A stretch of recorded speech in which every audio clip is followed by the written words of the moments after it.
Good morning, good morning, good morning, and welcome back to Rise and Shine College Football. I'm your host, Jason Watkins, and if you love college football, you know you're in the right place. So before you forget, smash that red subscriber button, like our videos, and don't forget to ring the bell so you don't miss one moment of Hall of Fame college football. Welcome into the show, everybody. Look at there. Kimberly K, Shelby, Sooner Fan 71, Stickers Cat, Bishop Frank, Nelio. Hey, look at there, man. We got a group in here already. Eddie Black, Ben G. Man, all kinds of folks in here already. And I actually have a guest in for the show. She is an LSU fan, so be nice to her. Welcome into the show, Jamie. She's going to be in just with voice for a little while. Welcome to the show, Jamie. Hey guys, thanks for having me on this morning. How you doing? I'm finally getting better. Hopefully. Yeah, Good. the sinus surgery and then the reaction was not a good time, but I think I'm finally on the upswing. Good. I know you've been awfully interested in all the gymnastics and Olympic stuff going on, but are you ready for college football? Not as ready as I am the Olympics, but yes, I'm always ready for football. Yeah, right. It's going to be an exciting season, man. You kind of wondered how it's all going to go and everything, with all the realignment and the new 12-team playoff. What do you expect to see from everything? I think the first year you'll probably see, as always, we'll see a couple surprises, but I think for the most part, the first year will be the usual suspects getting into the playoff and, making the semifinal and the national championship game. At least that's what I suspect. I think it might take a couple of years to really see. There'll be upsets, but I don't think you'll see the parity right away. But it will happen. I just don't see it happening this season. Parity, huh? So you're expecting to see more teams kind of competing for the championship from year to year after the first couple of years, you think? Yeah, I think so. Because I think one of the really good things about the expansion of the playoff, at least in my opinion, is that teams that don't see each other will now see each other. And so with that always brings the added, you're unfamiliar with your opponent. You don't play them all the time, so there's always that chance that someone's going to get upset because they didn't do the work, they didn't do the prep, or they just slept walk, whatever the reason being, into those games. So it will come. It will come. It's probably going to take a couple years for you to really see anything like that, just because we all know the dominant forces in college football are pretty much always there, right? Now, interesting though, you don't have Nick Saban at Alabama this year, so who knows? I mean, what are your thoughts on that? I truly like DeBoer as a coach. I really, really do. And obviously they still have talent. They didn't leave the cupboards bare. You know what I mean? He's not rebuilding a program or anything like that. Nick Saban set him up perfectly for success. So it's really just meshing, I guess, a different stylistic approach, for lack of a better term, to Alabama. Because you're not going to have Washington was not known for ground and pound, right? Like Bama, not that Bama was always ground and pound, but you always had that air of physicality with them within their running game that opened up the passing game. For Washington, it was different. Their passing attack opened up their running game. So just stylistically making a change like that within a program, it's always a transition. So it'll be a transitional year for Alabama. Not saying they won't. I think they're going to be a good football team. I just don't see them as top 2 anymore this year. Top 3, 4, yes. Not this year, maybe next year.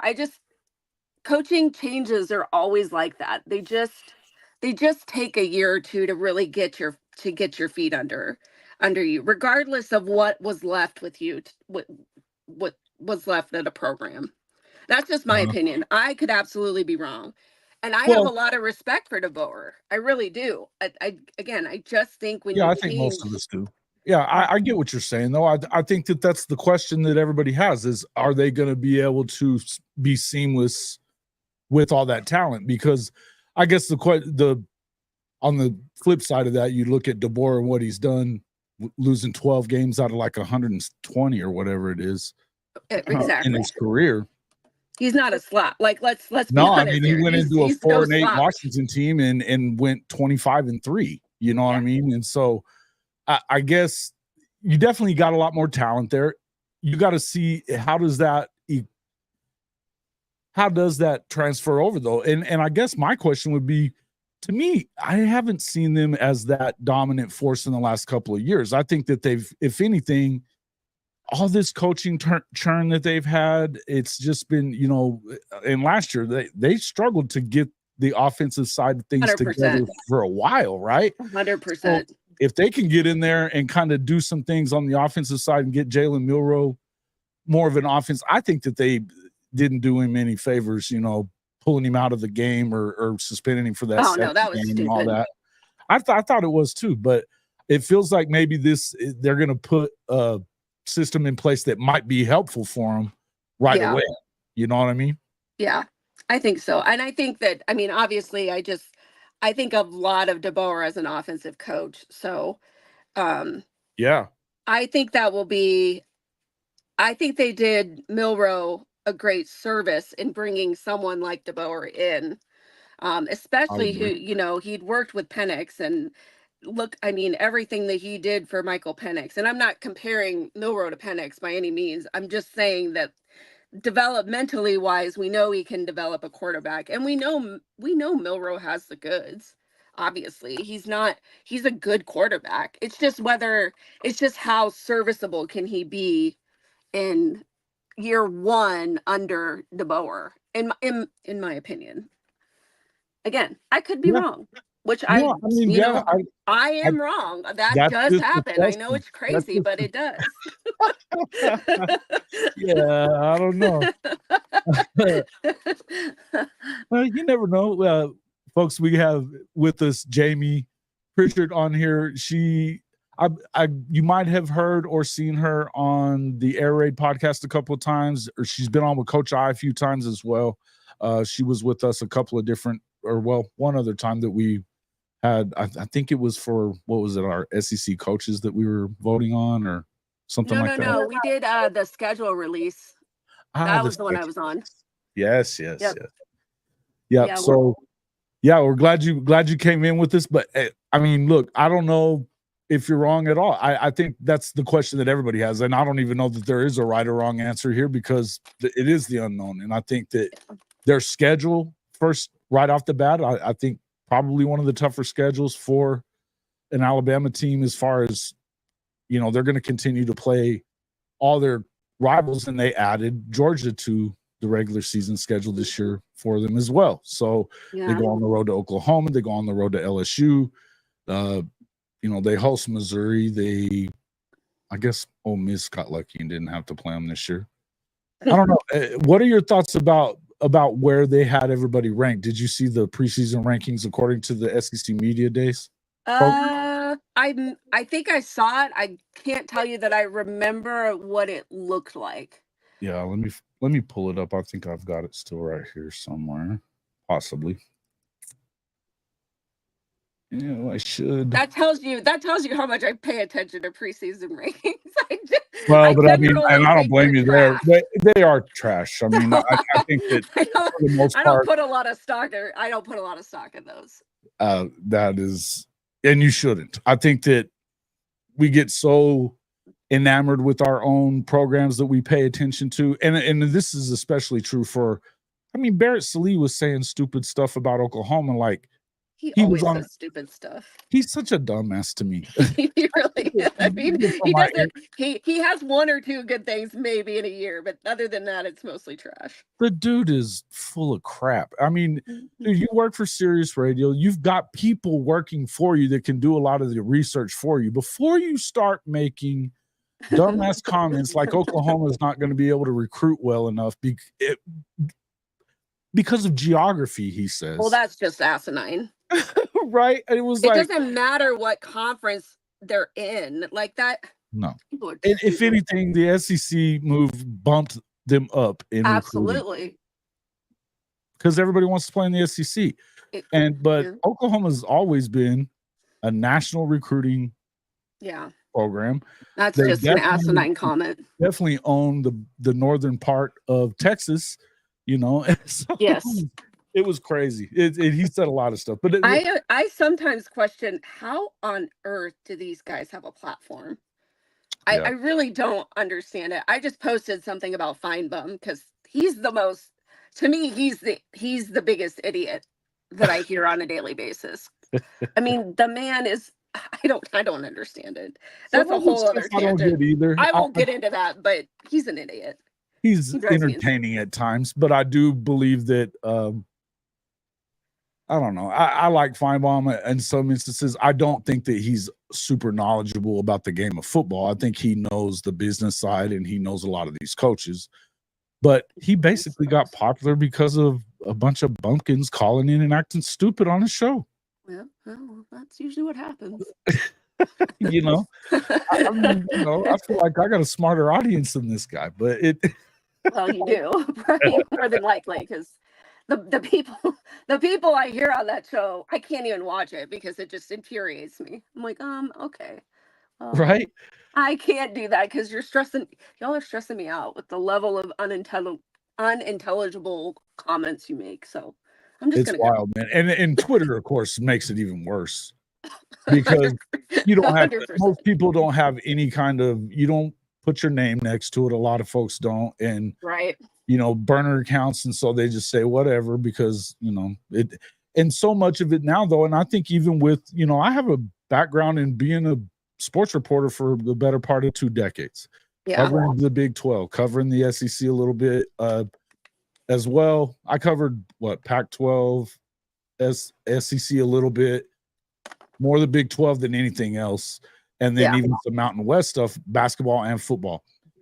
And I have not come around to the understanding of how people are simply about clickbait.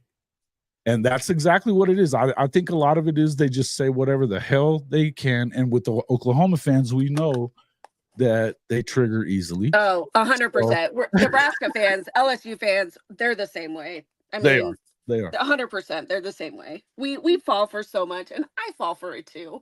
And then I think back and I'm like, why did I even waste my time with that? That was just stupid. Yeah, I have better things to do with my time. I get off of Twitter at least once a week for a few days because I'm like, dude, stop arguing with dumbasses. Exactly. You're wasting your time here. What are you doing? I took an extended break from Twitter, mainly because I lost my dad and then dealing with all of that and then traveling, this summer and then surgery. I was like, you know what? This is a nice little opportunity. It's the off season. It's before the Olympics. I'll just stay off of Twitter. And my mind was so much better. I felt so much better about life. Yeah. Your mental probably took a nice little upward trend there, right? It did.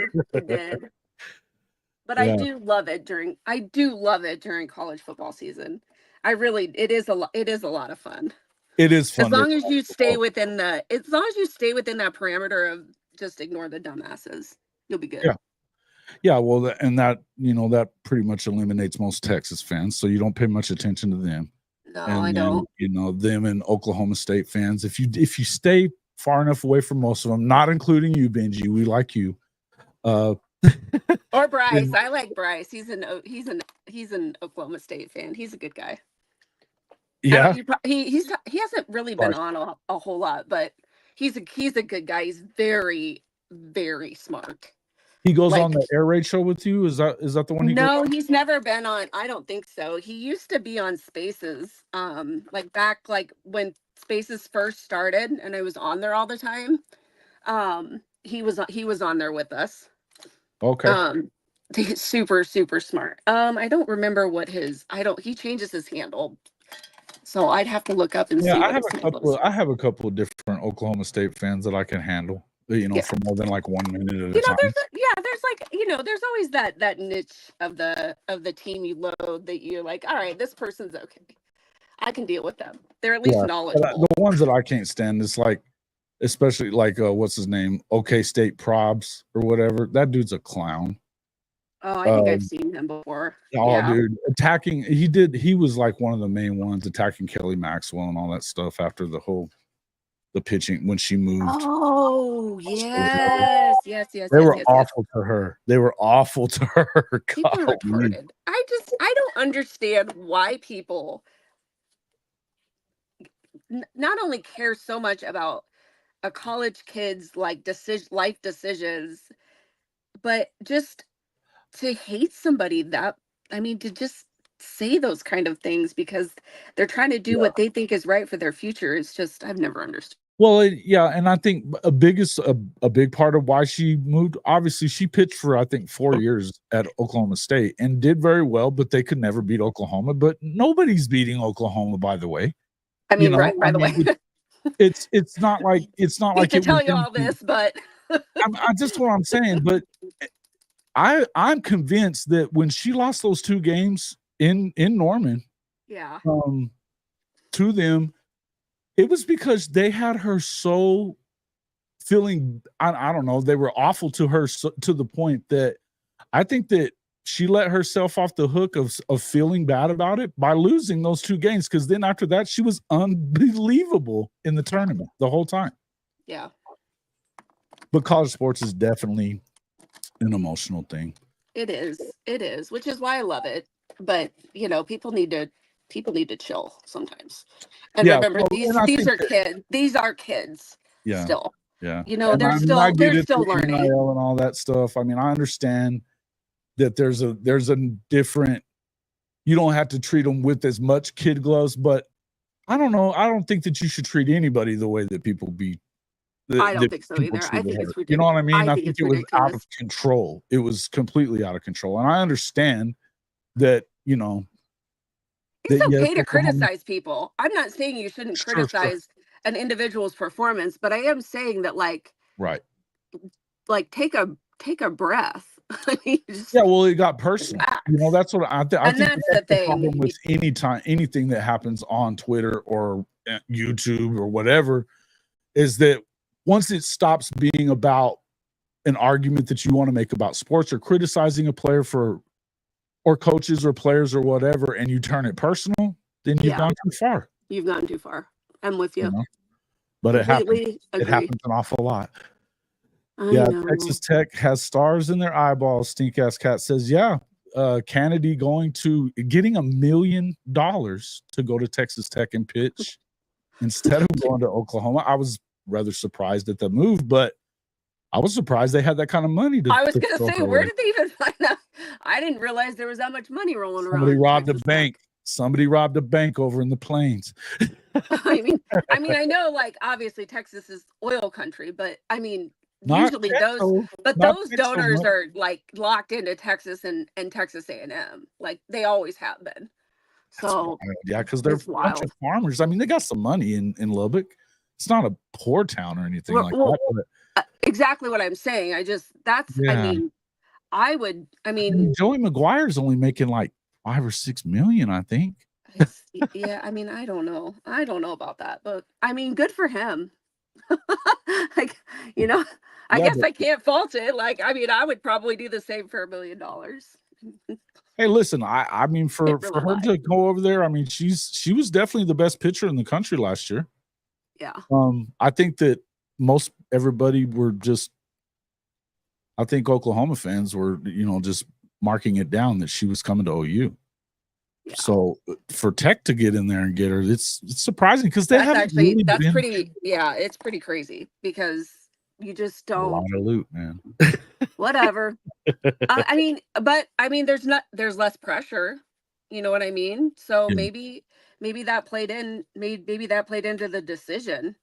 Sometimes I wonder if like those high profile athletes like that are just like, you know what? I'm gonna take a step back. I'm just gonna do my thing and and move forward and not have that level of pressure. Yeah, Not I mean, everybody she thrives in carried that. it seems to me, though, that she carried Stanford so much because Stanford was not that good aside from her, right? Right. She Very had to true. carry them the last 2 years, and, I mean, I think they got to the semifinal round, but you would have thought that she might have won it. The concern that I would have had was for her to go to somewhere like Florida or something like that because they were right there too, Oh yeah. and they're loaded with young And players. they're loaded. Yeah. Loaded, right? Yeah. So, I was like, "Okay, well, I guess Tech, that works." Whatever. Oklahoma could probably still I mean, they can still probably beat you. Texas still beat Stanford, but I don't Yeah. know. I don't know, but good for her, man. Good for her Good getting for her her. cash. I mean, Exactly. That's all I'm saying. Like, you know what? Good for you. yeah. Good for you. Yeah, no doubt about it. No doubt about it. So uh, did you pay any attention to what was going on at Big Ten Media Days this week? I did a little bit. Um, I heard of course, you can always count on the new coaches coming into the Big Ten. Just think they're gonna change everything and they're gonna rule us all and they're gonna make us, change our style and blah blah blah blah blah. Like Yeah. we have already learned how well that worked out for Scott Frost. So I might have taken a slightly different approach myself, but Yeah. whatever, you guys do you. I mean, they're both so full of themselves. And I actually really like Dan Lanning. I do. I think he's phenomenal I think as a he's coach and a good. person. I think I he's just think good. he's I don't know that he's great yet, though, and I he just hasn't think won he should have. anything. I mean, Lincoln Riley, obviously, you know how I feel about Lincoln Riley. But Fuck Lincoln Riley. yeah, exactly. I'm with you. I'm actually with you on that level. Yeah. Um whatever. I guess they'll figure it out. They'll figure it out. That you're not gonna change the identity of a conference. I mean, Yeah. you're just not going to do that. And you're not and if you think you are, that's fine, but you will not win games Yeah. like that. So good luck. Well, and I think that Lincoln's in trouble. I've Oh, actually I've 100%. got a video coming out after I get done here. I've got one more thing that I gotta edit on it. I was gonna just pop it in during the show, but I didn't get finished. So, but I think that and a lot of there's a lot of people that are predicting they actually got a pretty manageable schedule in terms of what their Big Ten schedule is because they don't play Oregon. Yeah. They don't have to play Ohio State the first year. Now they do go on the road to Michigan. I think that Michigan, even though they're probably down in comparison to what they were the last couple of years, I still think they're going to be really good. And I think that it's the type of team that's going to hurt USC because of their physicality and the way Yeah, that there's they still gonna be a physical. There's still gonna be a physical football run team. over your ass. Yeah, that's Yeah. what they're going to I do. mean, they lost a ton. I mean, I think I saw they have 4 returning starters from Yeah. last year. 4. Yeah, and I think most of That's it's on the tough. defense. I still think the thing Yeah. is that they were pretty deep, so I think that they're going to do things the way they did. And I mean, I don't know. Harbaugh seemed to put them in a good position before he left, but it still I think they are down. But that's a struggle game there. I don't see them really winning that. I think that you could lose the Wisconsin game even though it's home, and I don't see how you probably beat Penn State even though that's a home game, except for we got to wait and see if Colton Nicky really turns around that offense for Penn State because aside from they've always been good on defense though. Oh yeah, they're excellent on defense. I mean, they really are. It's that offense that just I don't know. You just never I never know what to expect from Penn State on offense. I know they'll have a good running game for the most part. But it's always the quarterback. It's always the quarterback. And Penn State hasn't had a good quarterback I mean, really since, not that Sean Clifford wasn't a good quarterback, but He was all right, but I don't he think was, that they don't have an identity whatsoever no, of what they that's want to it. do in offense. 100%. That's it right there. It's the identity of Penn State. We have literally no idea what their What's identity the is. plan? What are we No trying to identity. accomplish from series to series? You know what I mean? No idea. I've never understood it. And I think that obviously Colton Nicky coming out of that Lance Leipold, him being his top assistant for a long time. Yeah. You have to expect it to, I think they'll have an idea of what they're trying to do. And I think that Drew Aller he's shown that it looks like he's got the talent. He looks the part. But we got to see anyway. But I don't know. I still think that no matter what, they're probably, I don't know how much this really changed the Big Ten as far as this year's concerned. UCLA's a dumpster fire. Yeah. And Watkins probably at least a year or two away from being very good. Yeah. So I think they get 3 in, and I think the third one is Iowa. I think it's Iowa that gets in. Do they play Iowa at home? Or is Iowa at home for that game, or are they at USC? They don't play USC, so Iowa doesn't play USC. How the hell did they always get out of playing? God, that pisses me off. Yeah, they don't play Michigan. I don't think they play Penn State either. They never do. Jason. They play Ohio State in Columbus, but they don't. They never do. With every one of them else. Nebraska we get sacked with everybody, which is fine. I mean, I don't really. I'm not complaining. Listen, stretch the back end of that it's awful. Is freaking God help brutal. our souls. I hope they put in extra conditioning, because God help us on that back stretch. Yeah. I mean, the front stretch it's actually, so part that I like about the schedule this year is at least we get a front stretch where it's manageable.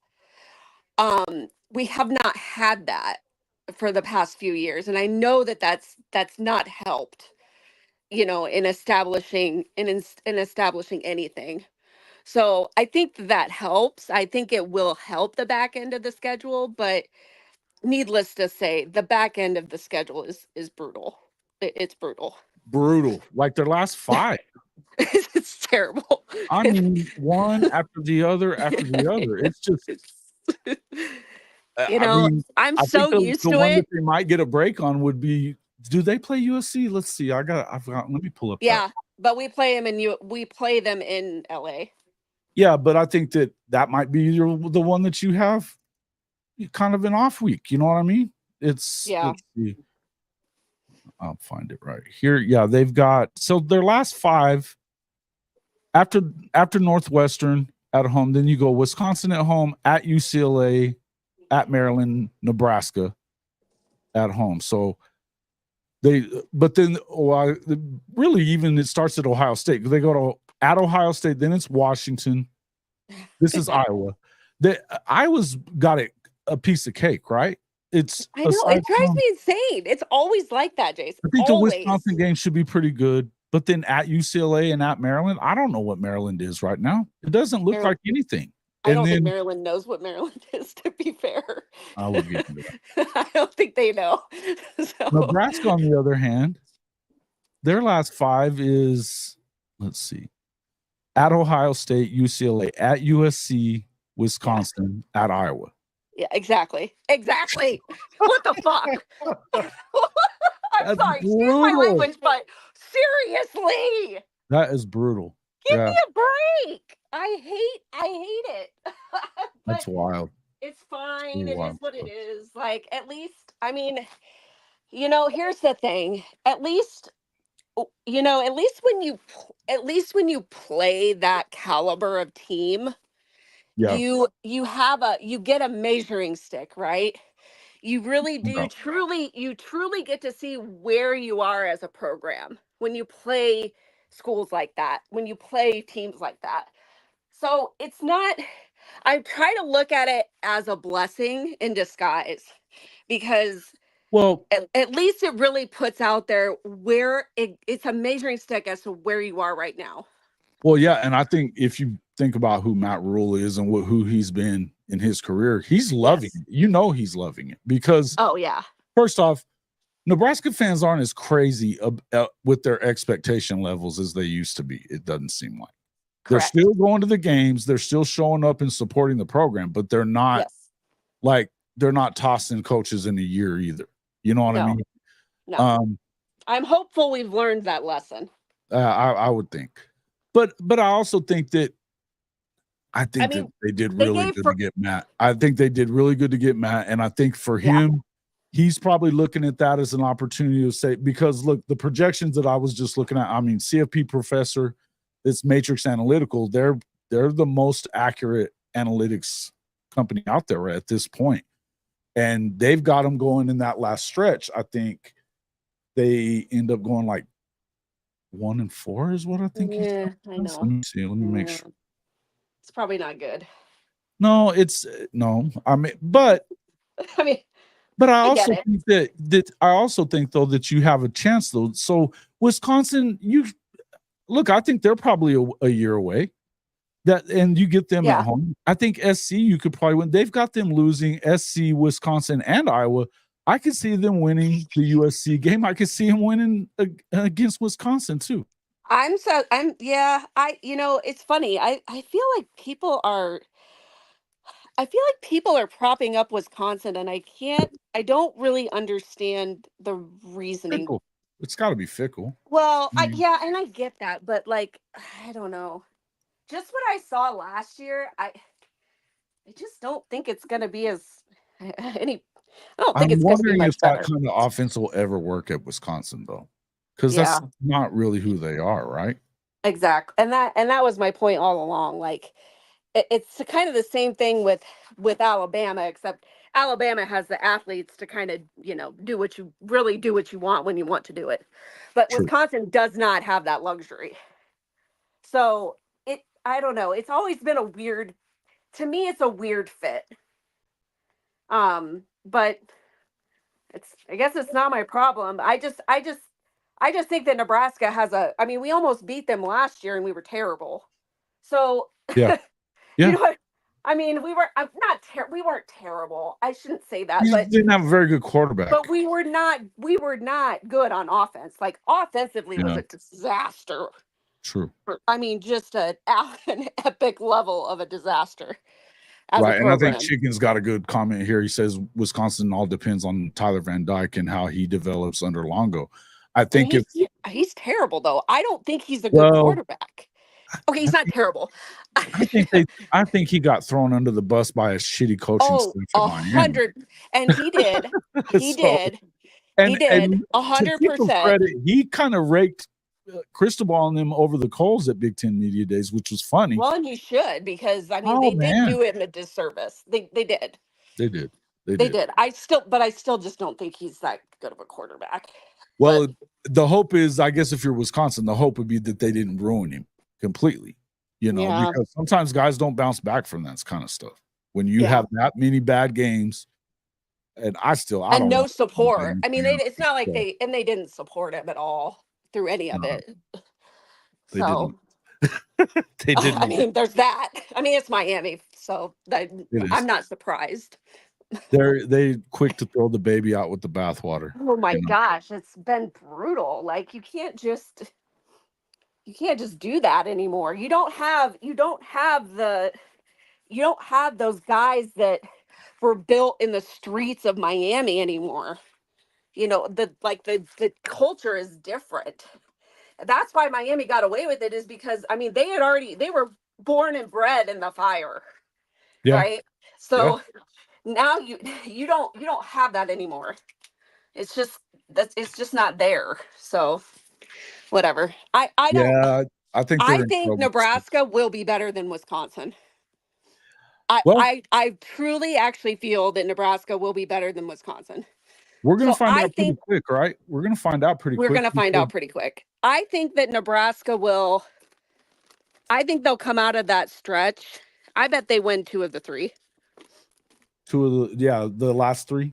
Yeah. So they beat USC. You think look, they are at home against Wisconsin. I could see them winning Well, that. I think they beat Wisconsin and Iowa. Oh, you think they lose to SC? I don't think we match up with them very well right now. Until I see the defense, honestly, and the defense will be good. I mean, there's a ton of people returning on defense. I just don't know how we match up with their skill players right now. I'm a little concerned with the outsides. Okay. So Not like you're overtly concerned, but I'm concerned with the outsides. But again, it's hard to tell because I haven't seen them play. So I don't really know. I know their talent. I know they're talented. I I know we're think they're just talented. really young at SC, and I don't know what I think of Miller Moss. I think he's pretty good, but He's pretty good. I He's think pretty that good. by the time that this game rolls around, which is what, week 12 or whatever, 11 Yeah. or 12, by the time that game rolls around, that defense, and here's the thing about USC, and talking about Lincoln, I think he's signaling what's about to happen. They're going to go 8-4 again at best. I think they may end up at 7-5. Yeah, again, that's probably pretty accurate. I would agree with because that. I think that there are so well. Look at all the guys that they brought into the portal. They lost them. Yeah. And I really like the coaching staff that they hired on the defensive side, but I think that they hired those guys, Matt Ince, along with Danton Lynn, and then the Coach Henderson. All those guys, I think that two of those dudes are probably possible replacements for Lincoln, because I don't know that they're going to keep him. I mean, the thing with SC is it's a lot like what Nebraska was, right? Like just coaching turnover. But I don't think they've learned their lesson yet. Well, to me, he's talking about yesterday, and this is what I was saying in that other video that I've got coming out, but look, he's making excuse after excuse after excuse after excuse, and he basically threw USC under the bus in every way. The facilities, he said we're behind in facilities, we're behind in, what was it, like, definitely, well, and they are definitely behind in their facility stuff. The NIL, I don't buy that shit for a second. They are top 10 in the country. But you have first of all, you're in LA. How do you not have just a ridiculous level of exposure, number one, market, number two, and then just the sheer number of freaking rich people lying around out there. I'll put it that have nothing better to do with their money. 10 recruits in the state of California, 9 of them are not going to USC. You've got crazy 5 because that's not been. I mean, hey, if you don't win your own state, you're screwed. You're screwed. Absolutely, 100%. Okay. And they owned California, and you're letting both of those kids are either going to Bama or freaking Oregon. Yeah. You can't be allowing that to happen if you're Lincoln Riley, and they're not getting out into the local schools. They've got amazing schools right there. Oh my God. Amazing programs right around there. Modern day. I mean, yeah, and I mean, not even talking about just Modern Day or St. John Bosco. There's schools like down in that Crenshaw area, Crenshaw High School, and some of those other ones that they put out stud players left and right. Yeah, for sure. I mean, I think Nebraska. I think I saw something on this over the spring, I believe. I think Nebraska has been out to those schools more than USC has ever been in them in the past, handful of years. In the past year. Yep. I mean, our guys are always out in California, it seems like. Oklahoma just recruited. He's probably going to turn out to be a 5-star for 26. That kid out of which school does he go to? But anyway, he's one of the top quarterbacks in the country, and he's in Lincoln's backyard. I know. And Riley's and they're saying, well, he didn't recruit him. And I'm thinking, you're so sure that Julian Lewis is coming, huh? Because I'm not. He's a Georgia kid. Why the hell would he go there? I think he ends up at somewhere like Auburn or something like that. He could. He could, which is weird, but he could. I think he's hurting. I think he's hurt. I think he's definitely in trouble. And you could tell by the way he was definitely standoffish, but it was just more and more excuses. And he's talking about, well, we know he's running from the SEC. He's been running from the SEC. That's why that was the whole thing that pushed him to SC in the first place.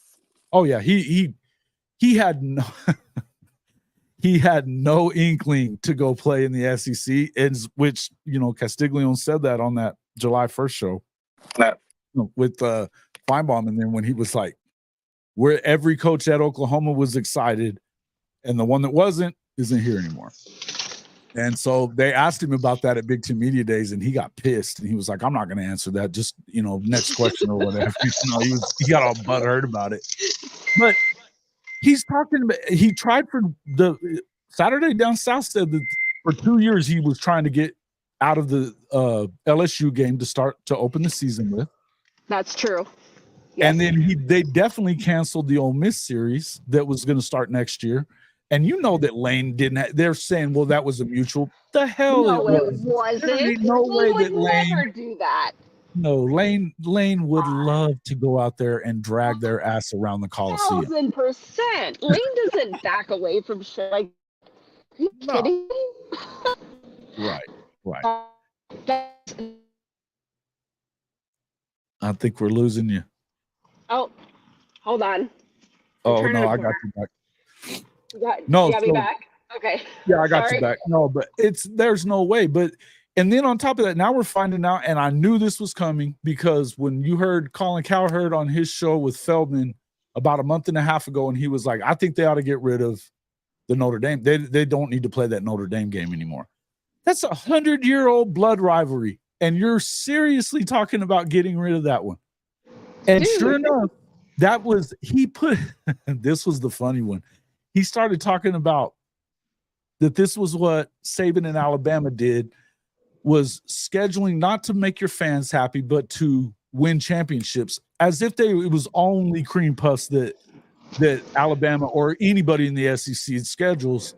And I'm thinking, wait a minute, every year they play a pretty good out-of-conference team in the early part of the year. Every year. Yeah, now they do it a lot of them every year. I mean, it's like Texas, for Christ's sake, for last year. Yeah, he's 15-2 in those games, too. Yeah. He's 15-2 in those games. Well, Lincoln didn't talk about that shit, but he was basically throwing the goat under the bus, saying that, basically, to me, it felt like he was minimizing everything else that Nick Saban did as a coach just to that scheduling. That's why they won 6 national championships in Tuscaloosa. Well, that's a bunch of horseshit. That's so stupid. This is who he is now. This is who he is now. It's, to be fair, is who he's always been. He for some reason he hit it better at OU. But he's always been like this. Yeah. So I'm glad you guys are rid of him, and you have especially going into the SEC, because you needed a defensive guy going into the SEC, in my opinion, because of how the league runs, you need a defensive-minded coach. So you guys are in a much better position. There's no doubt about it. I think it was a blessing in disguise. Like, it sucked. I realized that, and I went through it with y'all, but it was a blessing. No, it was a blessing, and I think that what bothered people, and is what you found out later, and the things that he said since, and on the way out saying stupid shit like, that you can't recruit elite players to Norman anymore. It's particularly on the defensive side of the ball. No, Lincoln, you can't. But you can, and you can't do it at SC either. But it was funny that he was talking about how they were behind in NIL and all this other stuff. And that was the reasons that he was saying that he left, was because at the mecca of college football, as he said, we're going to be able to recruit the best guys and have the best chance to win national championships here and, go back. And it's like, bro, come on. USC is not the mecca of college football. It is not. No, it is never. They've won a lot of natties. Maybe there was like that early 2000s era where they probably were, but for the most part, I would never consider them to be the mecca of college football. I just wouldn't. No. Well, it hasn't been in a long time. They haven't done anything since Pete Carroll left. True. You know, so I think that Lane, he kind of fumbled. He fumbled their opportunity there. They were number one that year before that he got He fired wasn't because he was ready. so bad. He was not He good. was not ready. It was just like Scott Frost. He was not ready. I think Scott is a good coach, actually. I do too. I do too. I Needed think to that, grow up, and he did it. And unfortunately he did it, and what happened. And I hope he gets another opportunity because he is a good coach. He just was not ready for Nebraska. sometimes going home to a job like that is too much. And Way too much. and there was a lot of And too early in his career. He wasn't he ready was for great that. at UCF. I mean, take nothing away from what he did at UCF. He was fantastic, right? Absolutely. He either should have stayed at UCF for a little bit longer, or he should have taken a small, like a group, not a group of 5, because that's what UCF was, but like a smaller like Power 5 school, like I don't know, like a Baylor. I'll put out, or not even a Baylor, because I don't know if the Big 12 would have been a good fit conference wise. But you know what I'm saying. Yeah. Like there just needed to be another step. Well, yeah, I think a Big 12 school would have been perfect. Because I just think it was too much. I think that really for the fact that Nebraska's been bad as it's been since it basically got in the Big Ten, that's a lot to put on his shoulders, man. That's a lot to put on his shoulders to come back and be the savior. Like, you know what I mean? And I just think he was I think you're right. I think it was way early for that. Jay Chapman, I know what you're talking about with Monty. That dude's a clown too. Monty show. Jay says, I posted on Monty that Riley going to USA was a blessing in disguise for OU. They laughed at me. The level of disrespect and doubt for the Sooners football program is staggering. And you're not wrong. You're not wrong. Bevo, I'm telling you, what did you say up here? You said Riley got out right before Sark got things rolling. Buddy, Riley leaving Oklahoma is the worst thing that could have happened to Texas. Stupid Texas fans. This one is a clown. Well, his name is Bevo, so I mean, Bevo's bodyguard is his name. He's I was pretty prepared for what Bevo was going to say, and I knew it was going to be. Come on, bro. Yeah, I mean, that's what he said. So thank you, Bevo. You know, they hate on Venables like crazy whenever they extended it, and they didn't really extend much. They just extended the years. He got like inflation taxes or whatever on extra money, a total of $400,000 for basically adding 2 more years. Anyway, but they extended. Didn't Texas extend Sark freaking the hell out about that? They freaked out. They were like, "Why would you? He didn't deserve that. What are you talking about? You guys are just worried because in year 2 he got you." Yeah, They Texas needs to just calm themselves down. Take that much. Gosh, they drive me insane. I mean, I don't know. Colorado is worse now that they have Dion as a coach, 100%. But before that, Texas was just. I just can't deal with them on a daily basis. Tell me about this Colorado thing. I never remembered that was such a huge rivalry for Colorado and Nebraska. I forgot about that. It was, and I remember it from the 90s. Like it was bad. It was bad. Like there were a lot of people that would not go to Boulder because of the horrible things that had happened to them out there. And I'm not talking like just basic vandalism. I'm talking like actual horrible assault and just terrible things. And I mean, I'm not surprised that their fan base is the way they are, because that's who they are. That's who they've always been. And now all of a sudden they think their 4-8 football team is like God's gift to the Big 12. And I'm like, y'all, please take it down a notch. Like, I like Shedeur a lot. I think that Shedeur is very good. I think that Travis Hunter is very good. I don't think they have a whole lot more. They've got skill guys, but I don't know. They have no depth. They have no depth, and they have no trenches. They don't have either of those things, and you're not going to win football games without those two things. That's football 101. And True. Dion should know that. Like, you don't, sure, great, you have star skill players. Fantastic, great for you. Perfect. Brian's kind of trying Who's to going to reinvent protect the them? wheel, though. Who's He's going trying to to protect those reinvent the guys? wheel, right? I don't understand why he's doing the way he is, because he's trying to reinvent the wheel with recruiting and everything else. It's just, yeah. And I guess I could kind of understand where he was headed with it. You know, having your kids for a couple of years, he's hoping to win with them. But I think that he would have done better to, hey, just get incrementally better. What's Yeah, going on I over think there, so Jamie? too. It's loud. Sorry. Are you in Sorry. the airport? No, that section of road is terrible. Like, I don't know what they did, but it makes you sound like you have a flat tire. And it's ridiculous because you don't have a flat tire. And it doesn't matter Okay. what vehicle I drive over in it. It's I like, thought you were in a wind tunnel or something. I was like, what the I hell is know, that? it's terrible. I don't know what they did. There's like some voodoo. that like there's like a, I don't know, maybe a quarter of a mile stretch where it's just, I don't know. I don't know what they did. Well, Sorry. I apologize. I'm good. no The worries. car's I was just fine. like, man, are you okay over there? We're okay. We're good. We made it. All right, good deal.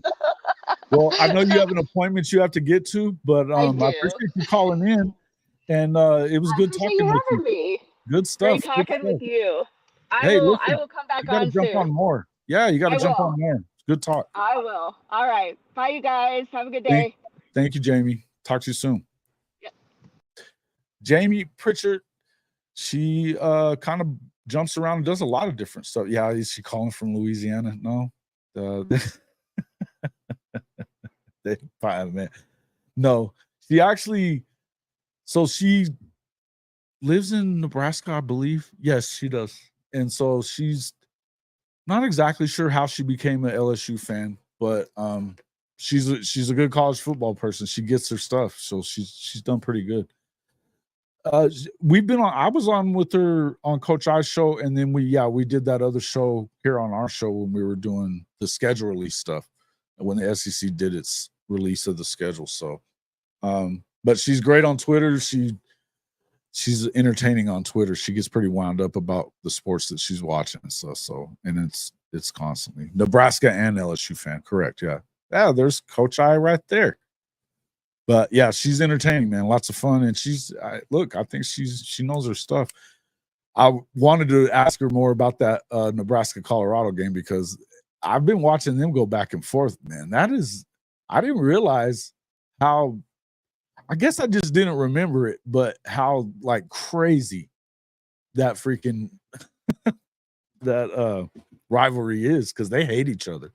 You know, when we get Dave from Dave's Talks Buffs on here, he talks. I was just in the comments of one of his live streams about a week or two ago, and there's Nebraska fans that come in there just start trolling him, and he talks mad shit back and forth with them the whole time. It's hilarious. It's kind of how I am with you knucklehead Texas guys saying all that BS. You're laughing at them. Yeah, you aren't laughing about it, because you know what it's going to look like in 2 years, when 2 years after he got there, they already got you after one. You're screwed. You're screwed. Texas is screwed. Your 15 minutes are almost up, Benji. Sorry to tell you, but that's just a fact.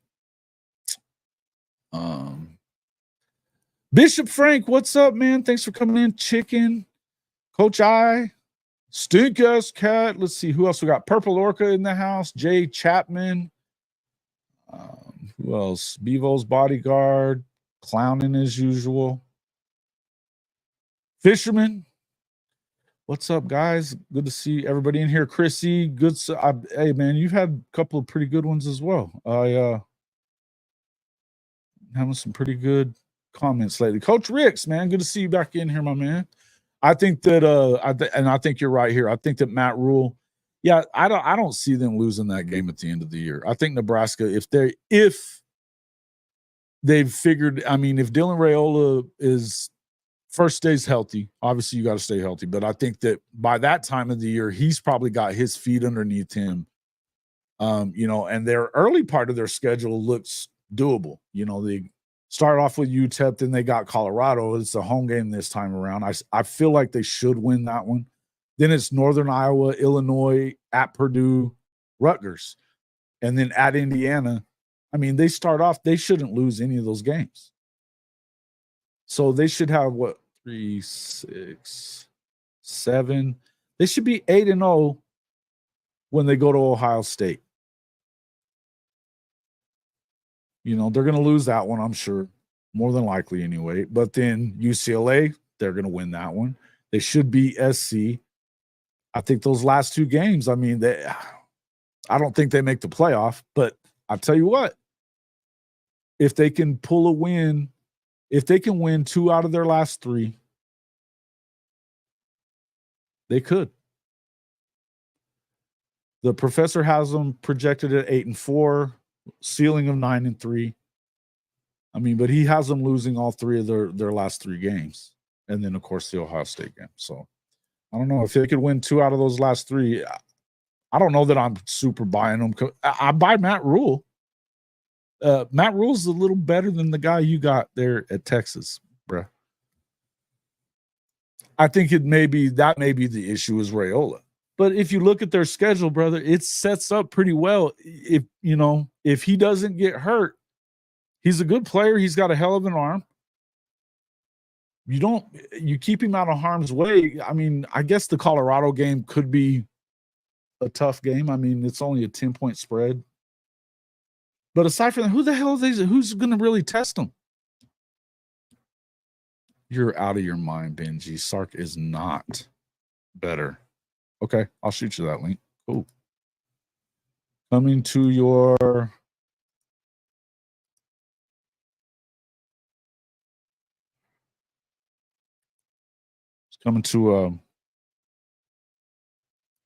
Twitter. It's in there.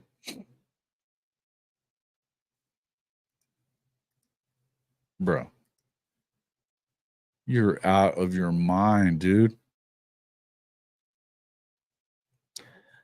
You know what? Matt Rule has a much better winning percentage, and he didn't get to coach at USC, Washington, and Texas.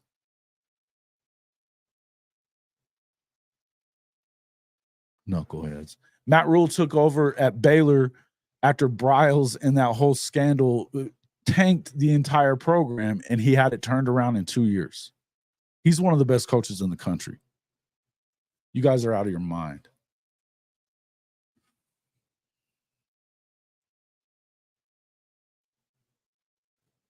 What are you talking about? Because he isn't that good for those gigs. What's up, Coach I? Welcome into the show.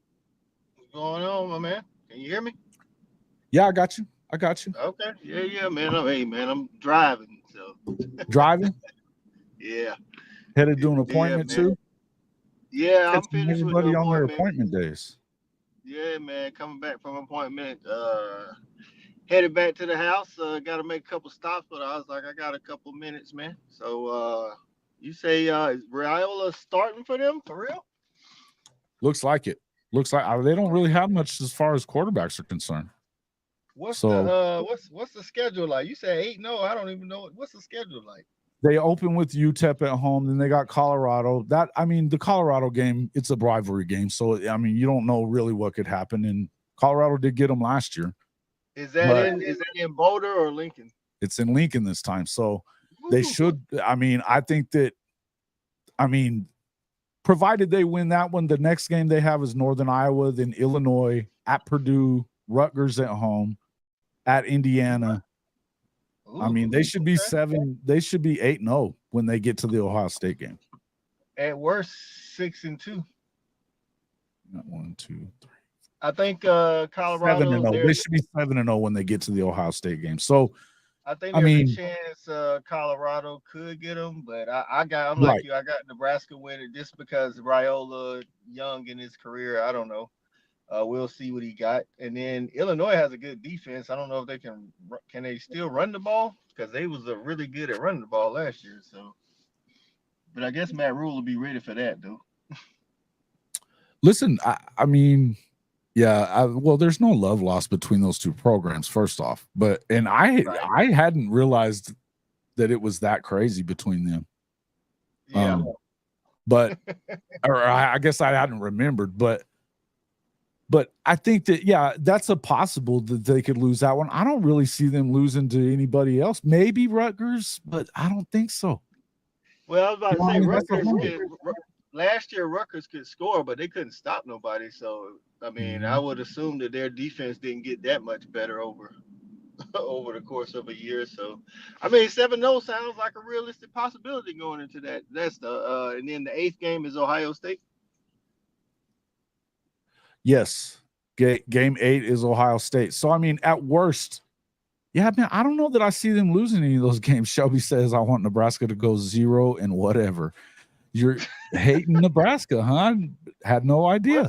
I know, right? What's the hate for Nebraska? I'll be honest with you. What's that? I guess they got Raiola, but I'm gonna be honest with you. I wanted Raiola. But I was just as pleased with Ryan Puglisi as I was with Raiola when you watched the film.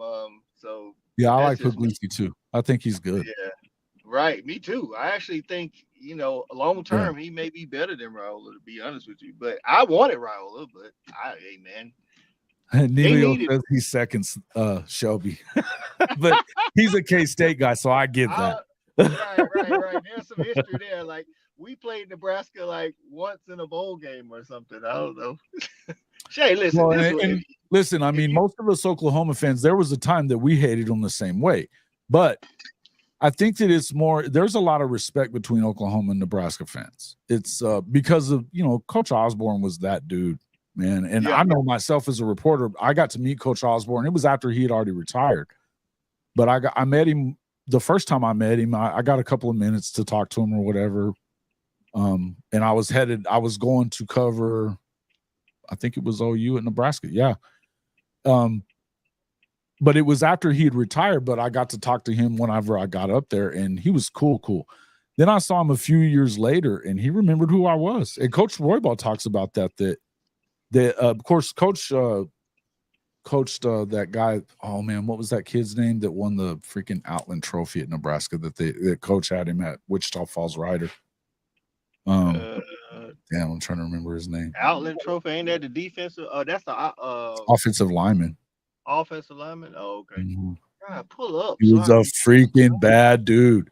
And nobody else nobody in like the Big 12, or I guess it was still the Southwest Conference at that time, but they didn't want. I mean, Tech didn't want him.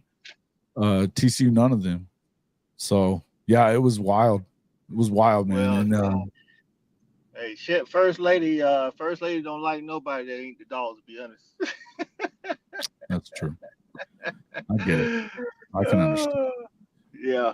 Nebraska's is cooked. Can't recruit Texas no more. I mean, he just got the number one quarterback. They've got a good defense, good defensive coaches. Matt Rule knows what he's doing. I don't know that it works out long term, really, and I don't see them ever really like winning that conference. Although, I mean, if you're not going to beat Ohio State, but I don't know. There's no way they lose to UCLA. At USC, I think they probably win that game. I'm telling you, by that time of the year, whatever defense they were playing, they've got to have injuries at that point. And they're just not very deep. I think they're in trouble, man. That's what I think SC's in trouble. I think teams like Nebraska are going to be competitive with the starters per se. But I just don't know how much depth he has been able to build. I mean, I know he's hitting the transfer portal, but we're talking about Nebraska here. They hadn't really been good since a long time in college. Yeah. No, I remember. I mean, the last time they won the Natty was when they were good last, really. Right. So that's what when Scott Frost was the quarterback. You know what I mean? Right. That's what I worry about as the season goes. Like with a lot of these mid-tier teams but I guess if you're playing other mid-tier teams, then it might be the same problem for both teams. Yeah, and I think a lot of it, Bevo's bodyguard talking all this stuff that they can't recruit Texas anymore. Look, Matt Rule has his tentacles into Texas. Believe that.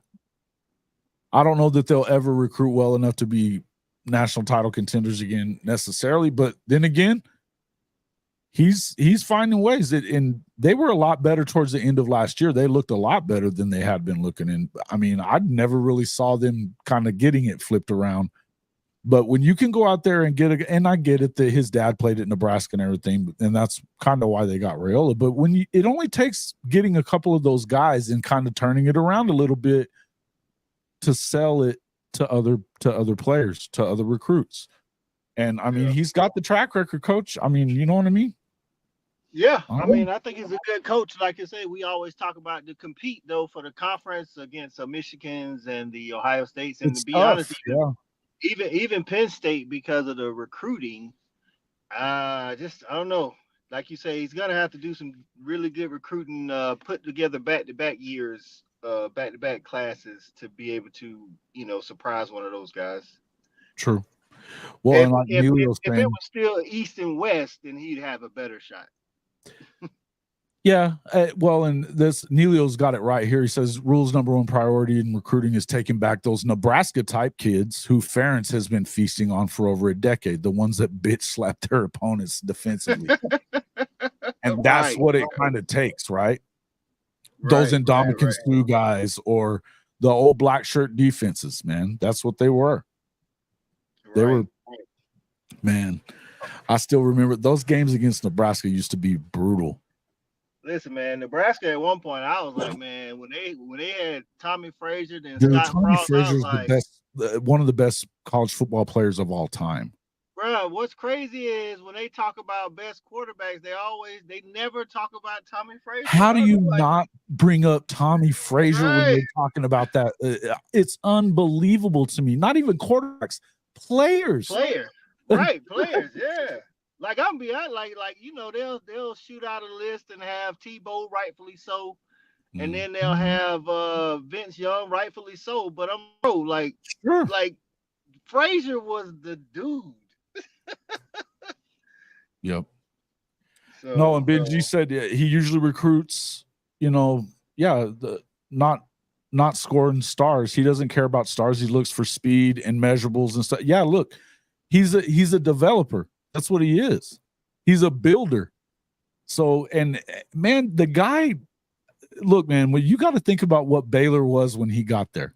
They were so bad after what happened with the whole Bryles deal.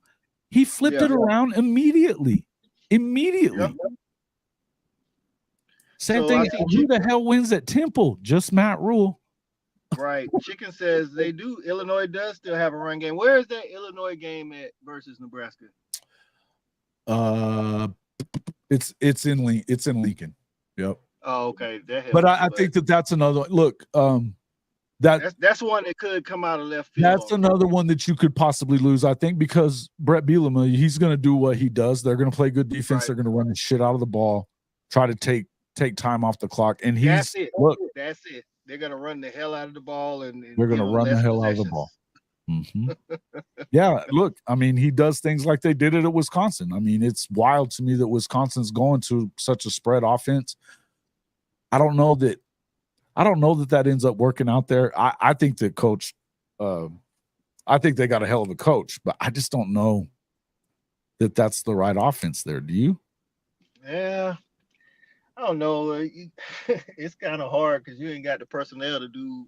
I mean, what can you do there with the personnel that's there? Yeah, no doubt.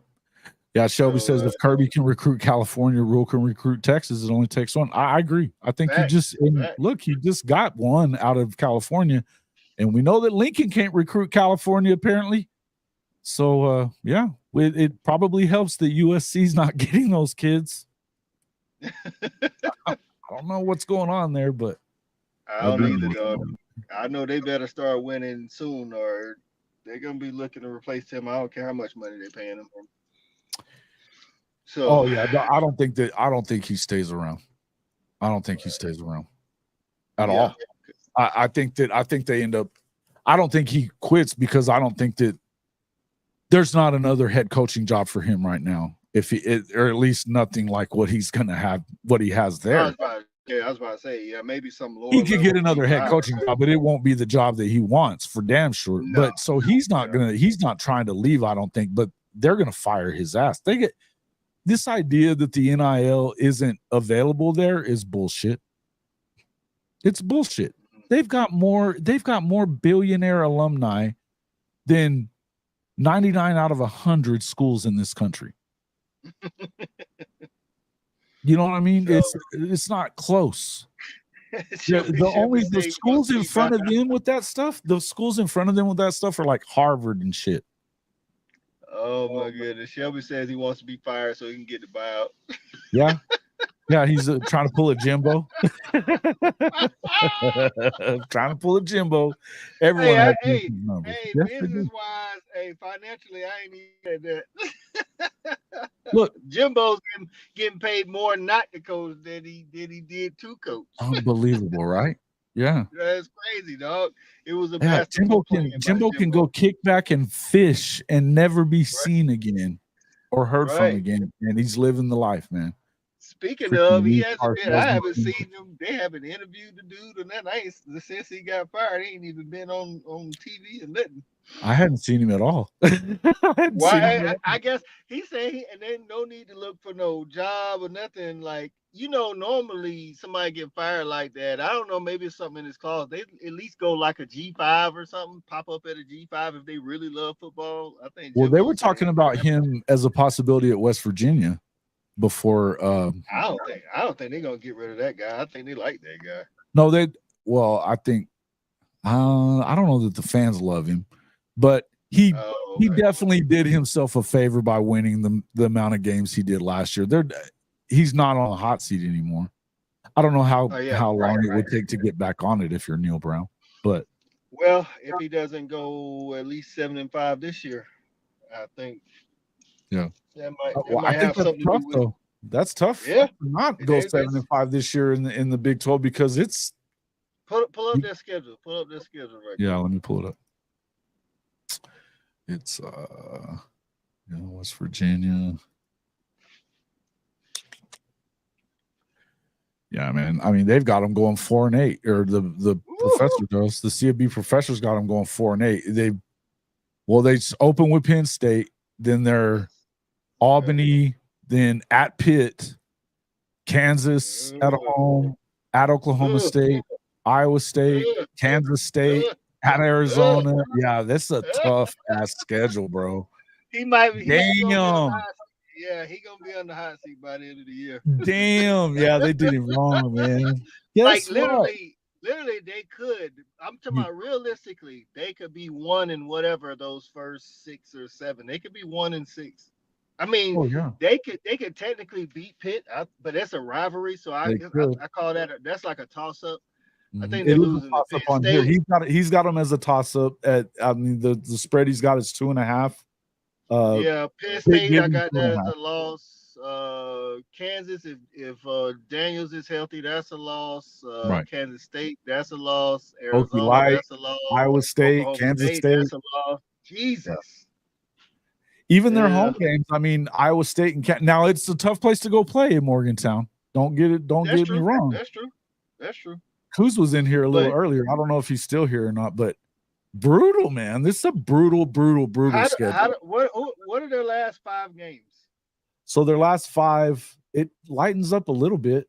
Kind of, though. I mean, they've got UCF, at Tech, at Cincinnati, at Arizona. No, so not really. After Kansas State, they go to Arizona, to Cincy, Baylor. That should be their win. And then UCF, Baylor, and then at Tech. Cincy, Baylor, and Tech have to be wins. If they're going to have a winning record, right? They have to be wins. Pitt has to be a win. Yep. Cincy, Baylor, Tech, and he's probably got to beat UCF too, to be honest. Is UCF at home or at UCF? It's at home. It's at home. Ooh, okay. I was to say, man, that's a little rough out there, dog. It's still rough. Yeah, well, and then they go to Tech. They beat Tech last year. That's a toss-up game. All their last, what is it? 1, 2, 3. Their last 7 of their last 8 are toss-ups. So it's weird because they've got a record ceiling of 10-2 according to the analytics guy. Yeah, I don't know about the that. record floor is 2-10 though. 2-10 gets his ass kicked immediately. Get the fuck out. They're gonna fire him. Chicken said he's going to buy out Allen. Yeah. I don't know if they re-upped him, did they? Oh, please have Lincoln on the hot seat after 4 games. What, are you trying to get a new OC there, Shelby? No, hell no. We good. I don't want nothing. I don't want him nowhere near Georgia program. We good. He ain't got enough fight in him, man. I'll tell you one thing. I think that's what it's going to take for him, though. I think it's what it's going to take for him is to be under a powerful coach that can keep him reined in. Right there, you might be right. Just not in Athens. So do I, Shelby. So do I. Hey. All right, man. I can get out of here and go into these stores, man. Okay. All right. Well, thank you, man. I appreciate you coming in. Good talk. All right. Talk to you later. All right, man. Have a good one. All right, bro. Coach I from Fanatic Sports Network. We don't have the Saturday night snap count this week, but next weekend we'll be on with him again on Saturday. We're going to be talking SEC ball then. Yeah, not a fan of Lincoln Riley. Look, yeah, he was fine under Bob because Bob made him run the football and do some things. I mean, the reason that, he put him in a position to be good. He just never stuck with it. And listen, I've said this a lot, and I was telling this to our USC friend that we got, but I believe that the problem with Lincoln is first off, he doesn't really have any mentors left around, and the ones that he would have had, he burned those bridges. He doesn't get it. Hey, Bishop Frank, you want to call in? Anybody, if you would like to call in and talk a little ball, feel free. I'm going to drop it in there right now. It's in the chat. Let's see how many. Let's check and see how many we got as far as 29 likes. There are right now. There's what? Looks like we have 60 people in here. Only 29 likes. We've had 300 people in here so far. Come on now. Welcome to the show, Bishop Frank. What's good? How you doing? Big salute. Man. I've been liking the show, man. Thank you, man. Some new fire. Hey, man.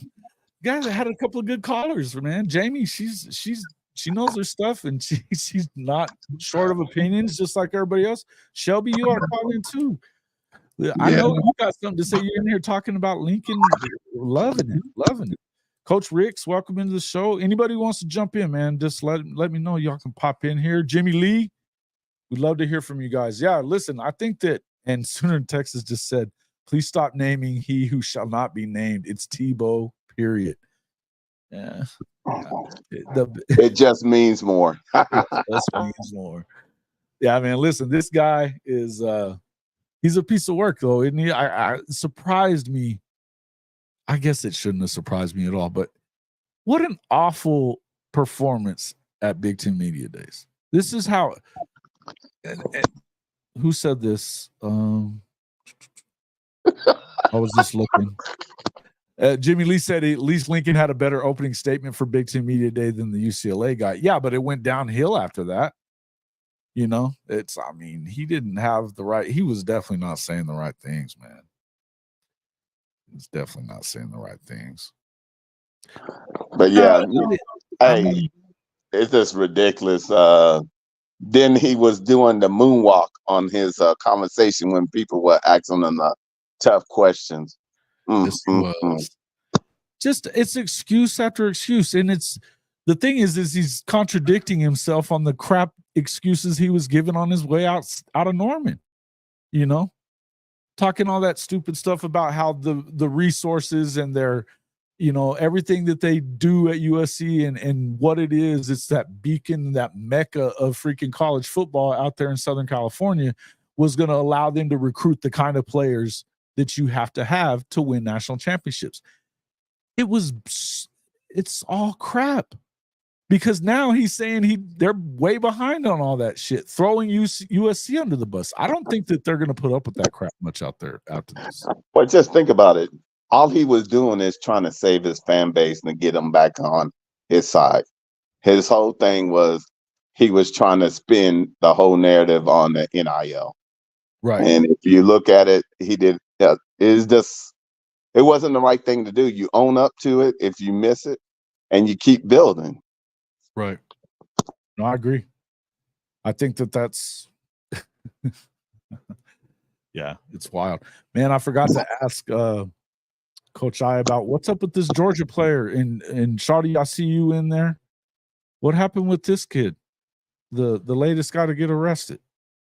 What's up with that? These kids are just getting in all kinds of crap out there. And this one sounds like it was worse than just like racing your car. Oh, hey, we got Coach Ricks in here too. What's up, Coach Ricks? Welcome into the show. Coach Ricks, you hear me? You got to unmute it. Okay, well, he'll pop in a second. Yeah. Let's see. They have no other option but to take it. Season's almost here. Yeah, I don't see them firing. I mean, they just hired the guy, and they didn't. It's not like that job was. They were trying to get PJ Fleck, I think, and he didn't even want it. And if that dude didn't want it, I don't know. It's pretty wild. Pretty wild. Yeah, he had the worst media day of all time. Yeah, that was a pretty bad opening statement by Deshaun Foster, I got to say. I mean, little weird. We lost. Jacob, yeah, I'm really surprised that their media team didn't actually prepare him a little bit. Yeah, prepare him. It's almost like he went in cold. You know what it kind of felt like to me was like he figured out, I'll just wing it. I'm no big deal. And maybe when it just didn't come together right away. I mean, because you have those moments when you kind of stumble over words, but I think he froze. What's up, Coach Ricks? What's going on, fellas? How you doing? Good, man. Welcome into the show, man. Sorry to hear about your pops. Oh, man. Thank you, man.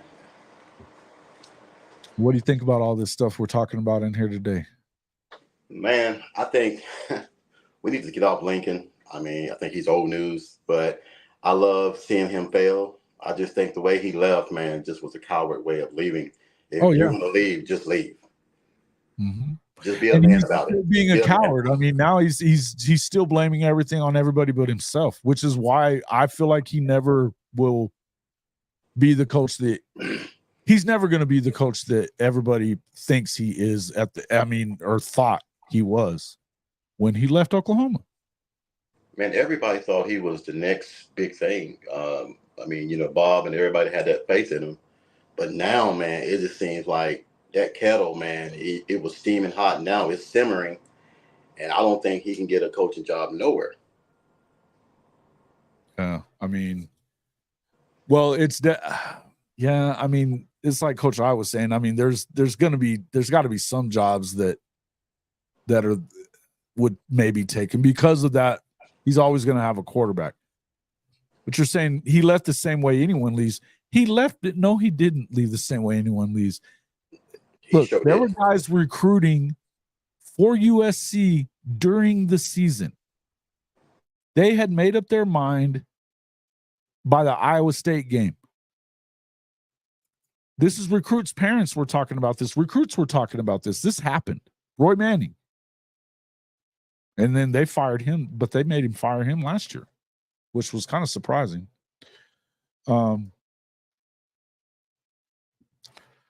Yeah, it was. We've got Coach Ricks in here right now, along with Bishop Frank. So, yeah, let's see. We are University in California, City of Los Angeles. Yeah, that was so bad. It was really so bad. Don't add in the political. I don't think that he has a mentor or someone from the PC that can help him talk because, man, he got up there on that stage, man, he was lost. I think he froze, man. I think he froze up. I felt bad for him, man, because, I'm all about giving coaches opportunity, man, but you have to know how to be political when you get into some of these big positions. Yeah. Well, and I think, man, it feels like UCLA's kind of just giving in on the whole. Well, and they're in that whole argument that they're going to have to give up a bunch of their money to Cal unless this lawsuit goes in their favor. It's not good times at UCLA right now. Obviously, that's why Chip left, because they weren't going to support him. And I think that if you get to where you don't have to pay half of your cash or whatever it is that they're trying to make them pay, like I think it's like $40 million a year of what they're getting is supposed to be going to Cal. If that goes through and works out for them, what an awful deal for UCLA, man. Man, that's gonna hurt. But they'll pull the plug on it. They'll pull the plug on it. They won't care. They'll do just like Cal's doing and not care about it. It's wild, man. They play in the freaking Rose Bowl. How are you that bad right now? I don't know. It just doesn't make sense. I never knew there was a problem between UCLA and Chip Kelly. Yeah, towards the end of last year, there was a lot of rumors swirling around. I mean, they were doing well. They didn't have a terrible season. I think they won 8 or 9 games anyway. But they were saying that they were going to fire him. And that was going into the USC game, and everybody knew that USC was going to get beat in that game. And they were saying they were going to fire him, and then all of a sudden they decided not to. By then, I think the whole team was in turmoil. That's why they ended up losing Danton Lynn to USC, which, that pissed a lot of people off. But I got to say, I mean, it was handled poorly. They've been handling football poorly at UCLA for a long time, though. Doesn't surprise me.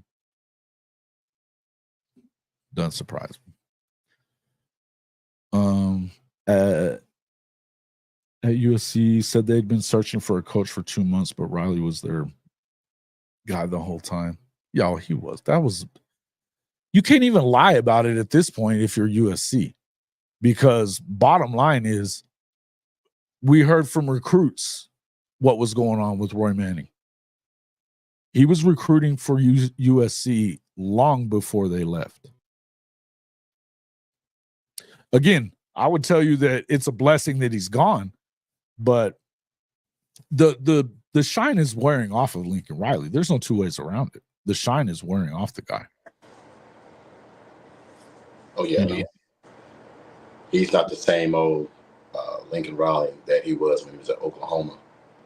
Yeah. Yep. Yeah, he definitely what Lincoln was doing, you could tell he was off. They were, I mean, even with Caleb Williams and the team that they had there, because they had talent.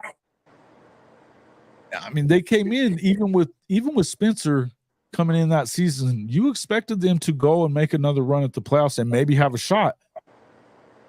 And then once Spencer played bad and then Caleb got in, then it was like, whoa. When they lost the Baylor game, that was the first, but they never looked like they were they never looked like they were comfortable ever. They never kind of got it rolling. They were good, but they weren't near what they should have been. When they lost to Baylor, I mean, Dave Aranda exposed him that day. Exposed that dude. Straight up. Hey, Jason. Yeah. Hey, Bishop. I got a question for you guys. Do you think Lincoln dreaded putting Caleb in that game? Do you think he didn't want to put Caleb in? He wanted to leave Spencer in there? He wanted to lose.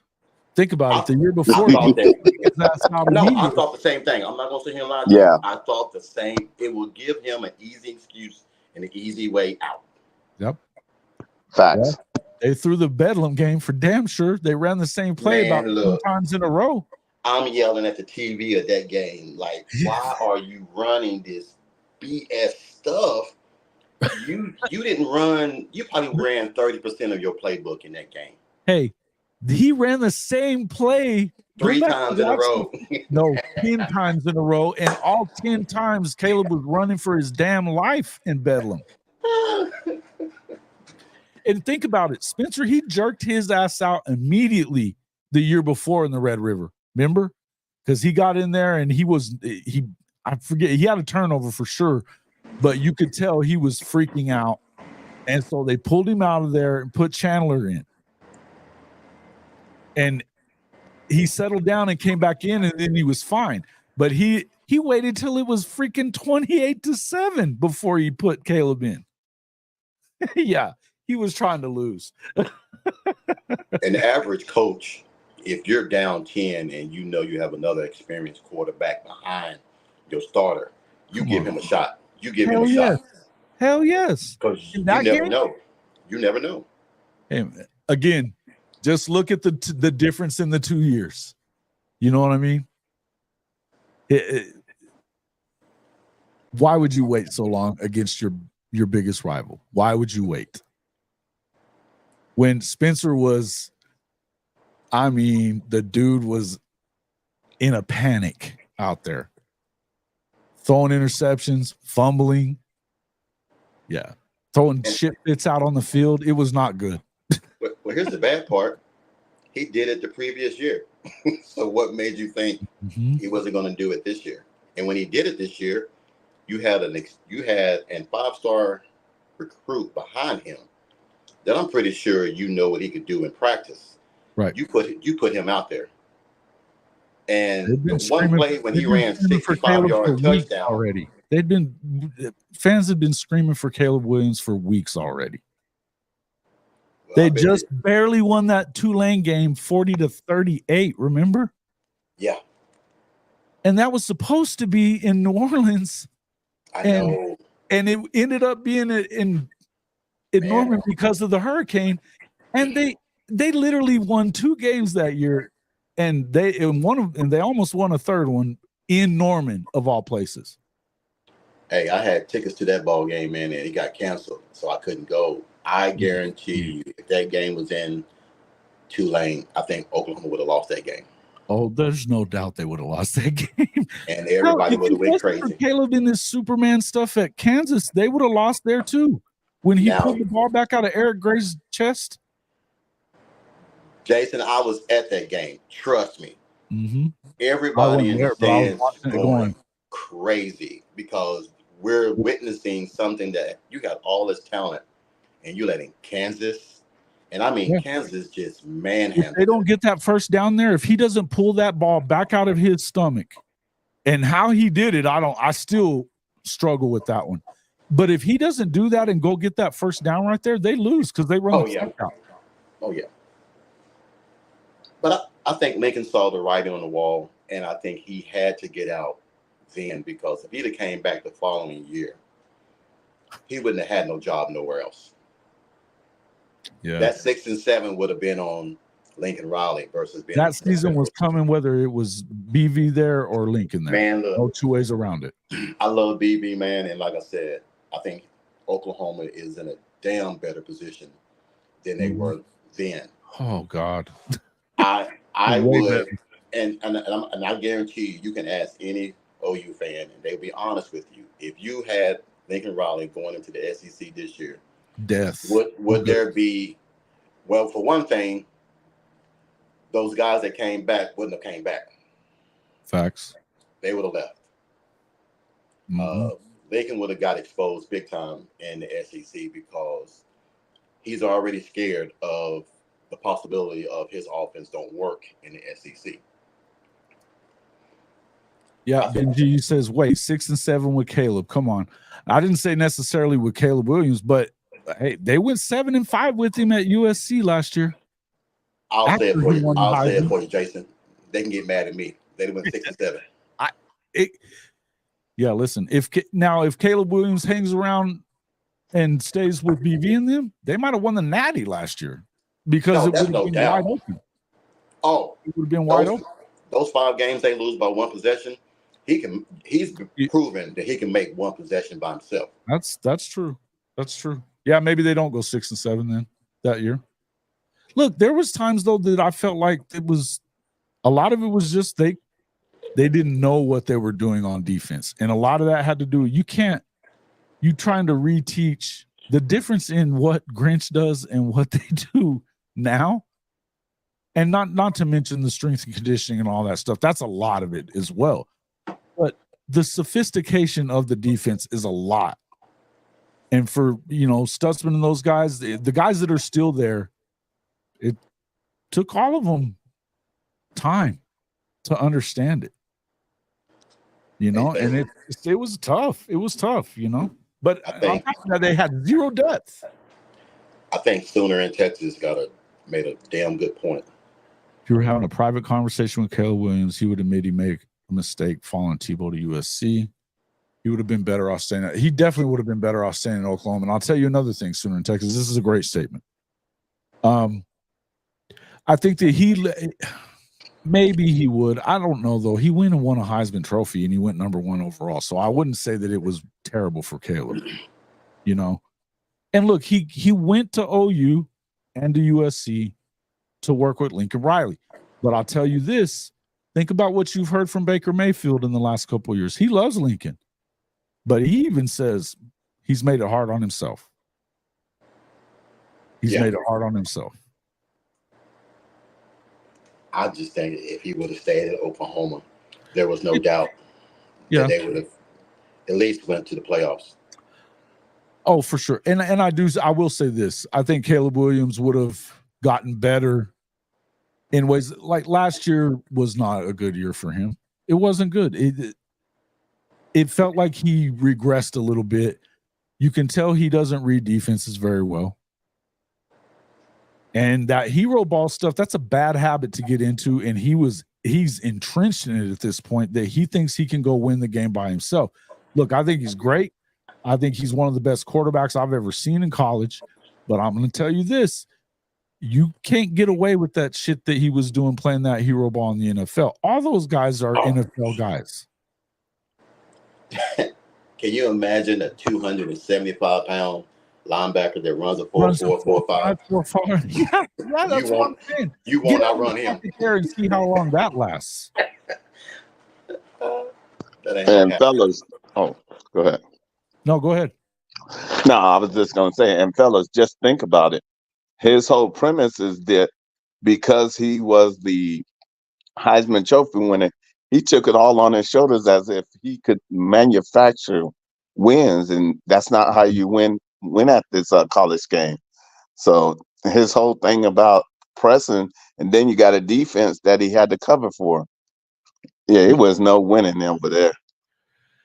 Well, and on top of that, I mean, I've told you guys this before too. Hell, Lincoln didn't make it easy on him either. I look, how do you not get him some simple throws, slants? Hey, off that third step in your drop, the ball comes out. Caleb, get it out. Run some easy routes for him to hit. Get him in rhythm. He never did that. It seemed like. On top of that, you've got Lattimore. Probably the best running back in the country. It was either him or Brooks. Facts. And dude he averaged 8 yards a carry, and he got 10 carries a game. It's unfreaking fathomable to me why you would do that. And this is Lincoln Riley we're talking about. It's like he was obsessed with trying to get him a second Heisman. And that was pride. I just don't understand it. Yeah, well, that's when Caleb got to step up if he's the leader of the team and tell him it don't have to go through me. Yeah, It don't. I mean, you've already proven. I mean, what were we saying? We were saying he was number 1 pick before he even played one game. We already knew he was number 1 pick. So you ain't got to go out there and prove this. No doubt. Oh yeah, he was clearly. Clearly the best player in college football the last 2 years. There was no, so-and-so is better than Caleb Williams. We knew from day one who was going number 1. Hey, listen, had he started his freshman year from game 1 on, he might have won the Heisman as a freshman. He would have been probably the first freshman to do it. Mm-hmm. True freshman. Mm-hmm. Yeah. He could have, because look at what he did. The dude just, it got better every week. Well, I don't know that you could really, what he did in that Texas game, though, think about that. They go into that, you assume they would have won the same games, right? But think about that. That's another thing too that we were saying. When you start, no way that Lincoln did that. Think about this. He didn't want to commit to Caleb Williams the week after Red River. No, he didn't. What the fuck? It was like, bro, they will freaking burn your house down if you put Spencer Rattler back in the fucking game. Did you see what happened when they brought him in for the 2-point conversion? Yeah. They were booing him. Oh, yeah. They hated. Listen, and that's one thing. I think that Oklahoma fans were pretty rough on Spencer. But I also know that Spencer kind of earned a lot of that shit. He's been an asshole since he was a kid. You know, if anybody that's watched the guy on the Netflix show, I know I was watching it before he got to OU. I was like, why the hell are we recruiting this kid? Why? I never seen the leadership in him. I think he improved it a little bit the last few years at South Carolina. He had some good games. He's definitely got arm talent, but yeah, I don't know, man. I don't. Hey, Jason. I don't get the. Go ahead. I'm 45 minutes away from Columbia, South Carolina, and we go down for some of the clinics, coaches talks, and things like that. And I can say, and they can say what they want to say. He's an arrogant little shit. Yeah, he knows when he hasn't really changed. When he went there, he was going there off what he did at Oklahoma. If I'm a teammate, you got to come in there and prove it here. You're not just going off tape from where you came from. Well, shit. Beamer didn't have anybody else though. I get that, but you know, when he came here, man, we see him all the time out here on the golf course and everything, and everybody think he's the greatest kid, but you know, they don't know the Spencer Rattler from Oklahoma. Nope. And there's stories, you see them all the time about he would. Well, they said when the first day he walked into the locker room as a freshman, he was telling Kyler Murray how he was going to take his job. I heard about that. The fuck? The winningest quarterback in high school history. You gonna tell him that, bro? Yeah, the dude lost in 5 years as a starting quarterback in Texas 6A. He lost one football game. Like, bro, shut up. You know what I mean? Like, what's the matter with you? Yeah. He beat both of them, actually. Yeah. Yes, he did. He beat both of them, Clemson and Tennessee that year. Those were his best games. They were. And look, there's no doubt that he's got as much arm talent as anybody in the NFL right now. But it's not just about that kind of stuff. Plus, he's a statue. I don't think it's going to work out very well. I know they seem to love him in New Orleans, but I don't think it's going to work out that well. He's going to have to get him. Not a leader, man. Bishop Frank, get around some of that veteran NFL players. They're not going to put up with that shit. They're, man, look. He's going to have to earn it. Yeah, he's going to have to earn it. And he knows that this is a totally different league. And the NFL is not for long if you don't take care of your business and you don't study. Yeah. Benji just got timed out for that little smart ass comment. Don't be even ever saying anything about CW going to Texas. Yeah, I was wondering. I was like, man, you better he had to get a timeout for that, man. That's a minute out. You got to stay out for that. Trying to throw strays in the gumbo. Man, you better get them up in here, man. I don't care if you're a member or not. Ain't no way that works. Yeah, you said attended K-State OU the COVID season game, and I thought he was going to play like Kyler would. Man, was I wrong? Yeah, that's the thing. It's like, and we saw what he did in the Cotton Bowl against Florida. He was great, but it just was few and far between those games with Spencer.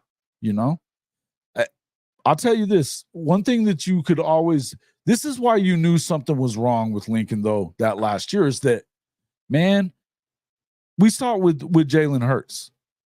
Because Jalen's he's not that ultra, accurate guy. He's not. And first off, that's not his game either. But Lincoln, you realize how often he put him and like protected him from himself that year that he was at OU. They had that comeback against Baylor, and he was terrible that whole first half. And missing wide open CeeDee Lamb, Theo was wide open a lot that game. It was awful. And then what did he do? He just made it easy. Let him roll out and hit short passes. It's the same thing that they do with him when they're successful at Philadelphia, is what Lincoln was doing. But you weren't seeing that kind of stuff with Spencer. And even, like I said, that damn Bedlam game, he ran the same play at least 6, 7, 8 times at the end of that game. And every time, Caleb was running for his damn life. He didn't want to win the game because he knew he doesn't get to take the USC job then. Well, think about it, Jason. The whole thing about it is the defense didn't have to change their defense. They knew what was coming. By the second time you run it, it's like, absolutely. It was the same, but they didn't even try to disguise it, Bishop Frank. It looked the same motion every time. Every time. Hey, Jason, they still almost scored and won. Shit. He was that guy, man. Caleb was that guy. Yeah, that was a glitch. Is there any truth to the rumor that's out there that Bill Beanbo and him got into it during the Bedlam game? You know what? I hadn't really heard that. It wouldn't surprise me though. Well, like I said, my brother. I'm surprised that freaking like guys like, any of these coaches that were with him at that time that are still there. It wouldn't surprise me if anyone would have kicked his ass after that game. Well, it was just something that something that was said. My brother-in-law was talking about this conference and everything, and everybody loves Bill Beanbo. I think everybody is still. Everybody's trying to call OU so they can get speaking to him and things like that. And I think my brother-in-law had brought it up is that the funny thing is that a rumor was surfacing that Bill Beanbo and Lincoln used to always get into it because Lincoln wanted to run one thing, Bill wanted to run one thing, and it was just run the ball. Yeah, I could see that. Because when they ran the ball against Oklahoma State, they were very effective. Mm-hmm. But then they started passing the ball, and then that's when Caleb started running for his life. Yep. So, well, you think about that last play, even in the Red River game. If you think about that, now he broke it for a touchdown, but think about that for a second. Why do you run a draw there with like 10 seconds left? That's crazy. You know what I mean? Most times you should be probably throwing in that. Now, don't get me wrong. Nobody really questions it because he scored. Yeah. But he scored as the clock was expiring. You do realize this, right? Yeah. That they were going to go to overtime if not. But most coaches are trying to position the ball in the middle of the field. He was not trying. Yes. They didn't have any timeouts left. Yeah. That was if you go back and think about that for a second, he didn't want to win that game. I think he figured if he wanted to go to, if they got it to overtime, maybe they blow it. Damn, Jason, you onto something. You onto something. And I've paid attention to that shit a lot. And you think about everything, and I may be wrong about some of it, but I'm just saying there's certain signs that we saw that. Well, you saw the difference between last year. Even though he's no longer here, the play calling last year, they were going for the win. They wasn't going for to kick the field goal and then let's just go up by 2. Yeah. They were going for the win. It was so dumb a lot of times. That Colorado game, they should have lost that, and they were ahead by 17 in the fourth quarter, and all of a sudden you don't run the ball the entire last 3 minutes of the third and the entire fourth quarter. They didn't run the ball one damn time. against the worst defense in the Pac-12. Jason, what's what's Lincoln Riley memo? Get up by 21, and then let the team come back, and then we'll try to figure it out how to do it. Yeah, he did it against Tulane in the Cotton Bowl. He did it 3 times. Did it against Utah. Yeah, hey, once Utah got, when Cam Rising got hit like that, got his helmet knocked off. Wow. It woke his ass up. And next thing you know, they were beating the crap out of Caleb Williams. Yeah. But that's the first time that someone Coach Witt is that dude, though, too, man. Coach Whittingham, those teams are he's like BV. He is one of those coaches that you're going to have to beat me. I'm not going to give it to you. We're very disciplined. We're very sound. You're going to have to beat me. But they were very physical with USC as well. Yeah. Yeah. Oh, that's how you beat them. Just go rough them up. They're soft. I've been saying it, man. They were soft at the end of the first year there. They weren't as soft as they got by the next year. Right? They still had some of those guys left over from Helton. So it hadn't fully taken. And then the thing is Caleb's not soft. He's a dog. He's a dog. But man, Lincoln soft. What was it? The P90X machine is what they had? Yeah. Oh, Benny Wiley. Old Benny Tybo Wiley.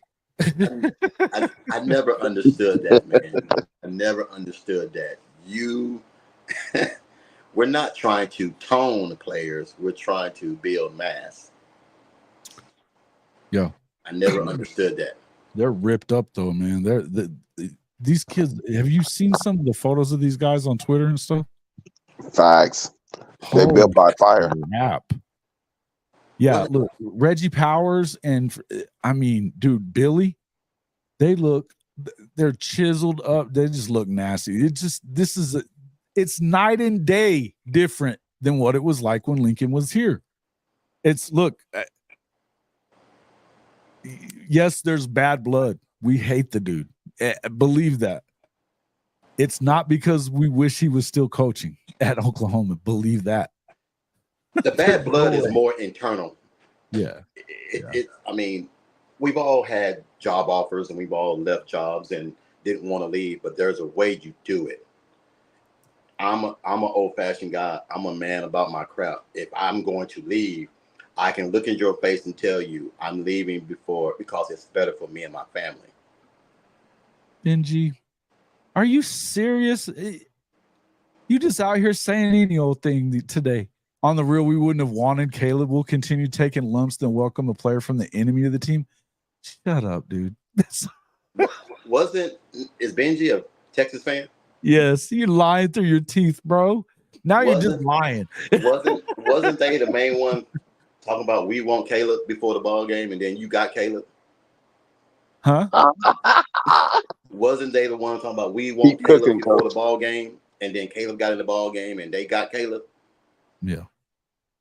Be careful what you wish for. Y'all would have freaking I'll tell you this. I think Sark is smart enough that he would have taken him in a heartbeat. A heartbeat. And you do realize that Lincoln was tampering with Xavier Worthy every year that he was at Texas. They almost had Xavier. Twice they almost had his ass. They've almost had him. Mm-hmm. And from what I'm hearing is they ran out of scholarships. That's the reason why they couldn't get him. Now, I don't know if that's true or not. I don't know but they almost had him. Mm-hmm. We pressured Sark to drop Stoops higher immediately. What? What Stoops higher? Yeah, they would have loved that. In fact, that's the other thing. You would have loved that just for the trolling purposes. Y'all would have loved it. Stop acting brand new or acting like I'm brand new. Come on. They would have been acting the full Jimmy Lee, no doubt. What? Explain that? Oh, Mike. Yeah. Did he? What? No way. I know he's there coaching with Mark now, but that's wild. I didn't know that. Man, hold on a minute though. And Bevo's bodyguard saying that 5-7 Texas.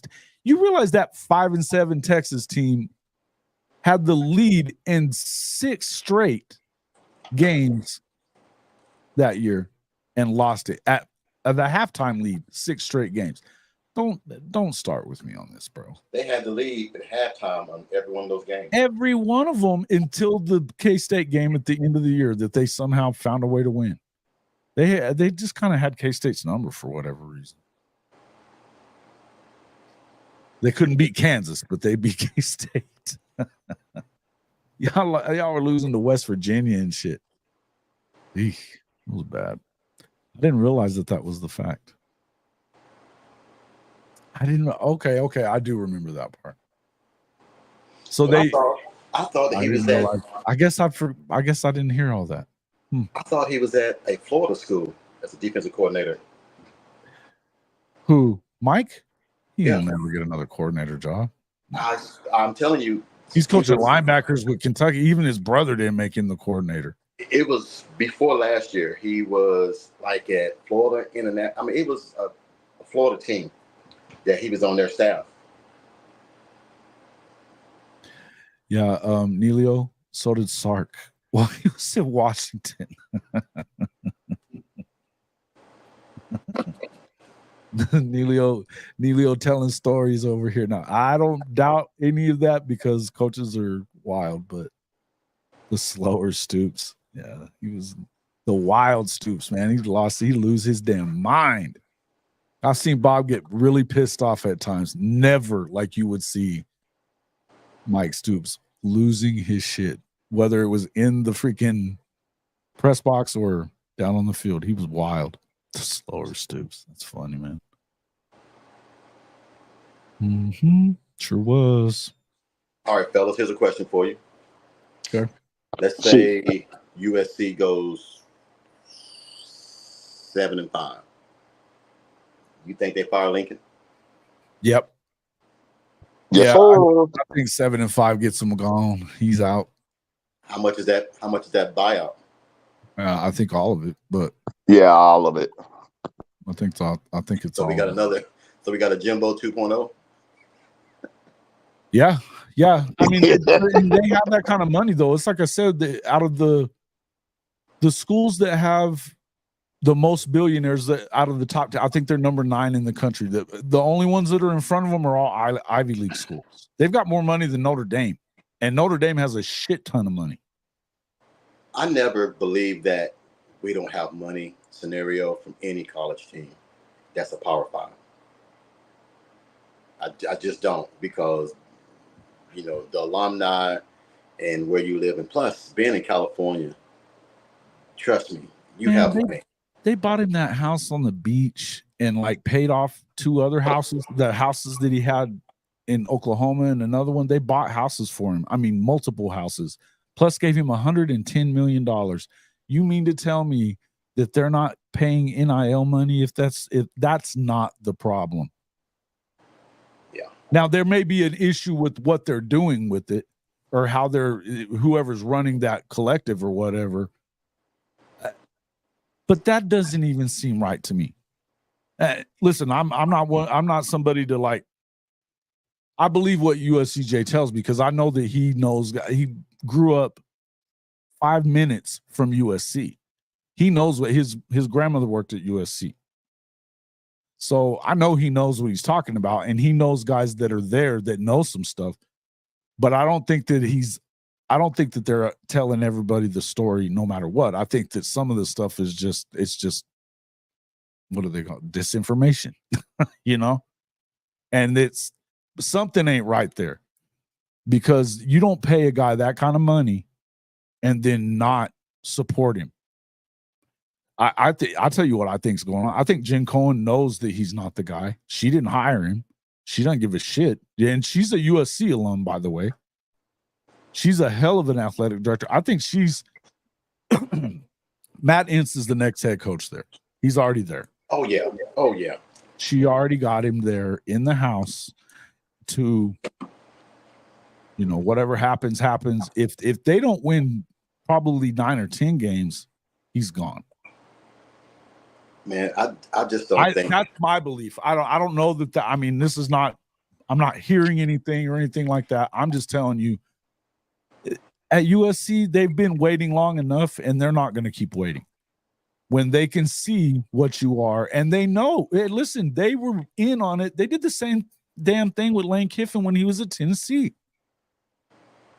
They throw their money around to poach a coach like that, and then but you're disposable to them. Absolutely disposable.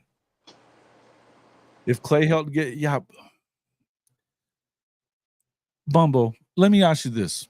And I'm not gonna sit here and tell you I know anything in particular. They have not had an athletic department like what they have right now. Jen Cohen is a winner. She's not there to freaking wait around on Lincoln Riley. She didn't hire his ass. She hired the right guy that year, Kalen DeBoer at Washington.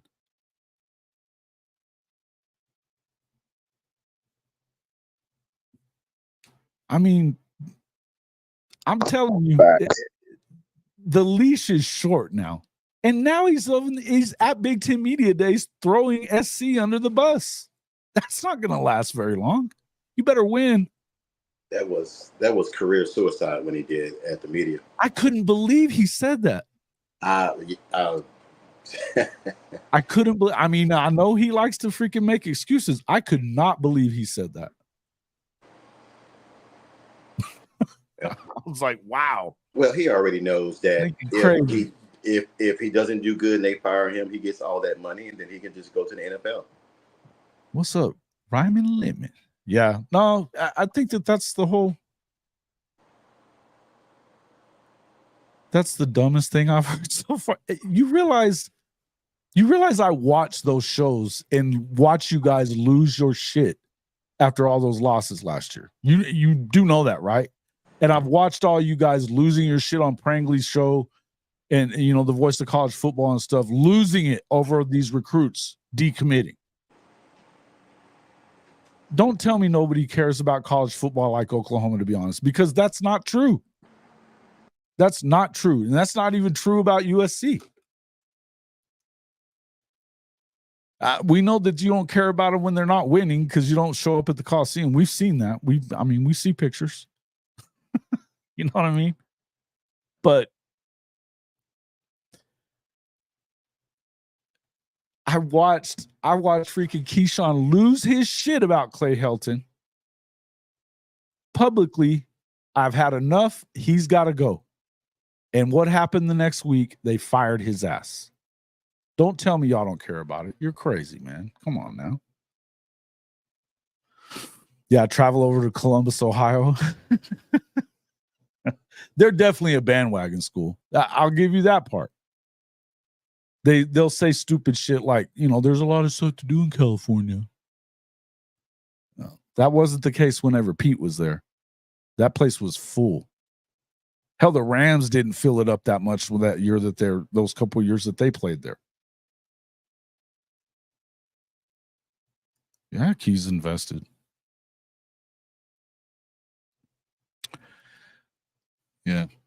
Dodgers and Lakers. Well, USC, you're going to tell me USCJ isn't invested in that stuff like that? And the guys, look, the alumni are absolutely invested in it. Absolutely invested in it. And they got all the money. Yeah.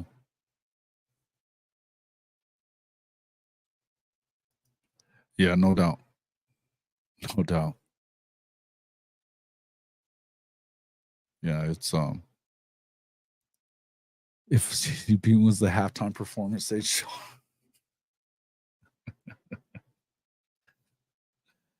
No comment, but that's funny.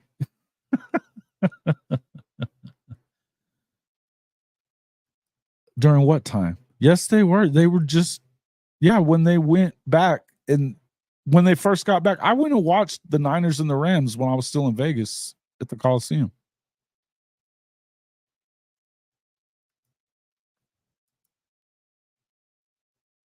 All right. Appreciate you, Bishop Frank. Thanks for coming in, man. You got to get out of here. Is that what you were saying? Yeah, it's not now. Yeah. Plus, well, that's the thing is they're quick to bounce. They're quick to not care. They're definitely fair weather fans. But I can tell you, I mean, I never went to a game in the Coliseum whenever they were in their heyday with Reggie and all those guys. But I mean, I watched lots of games on TV. The joint was always full.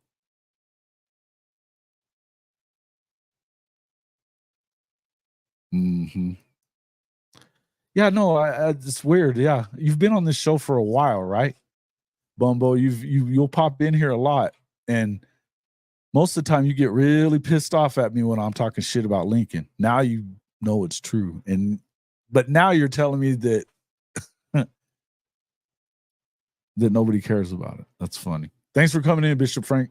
Appreciate you. Take care, Bishop. Yeah, man.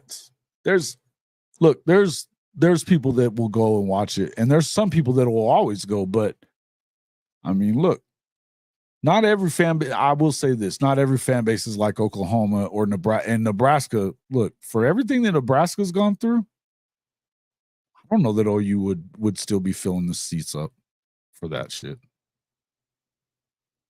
I don't know that they would be. It is a pro city for sure.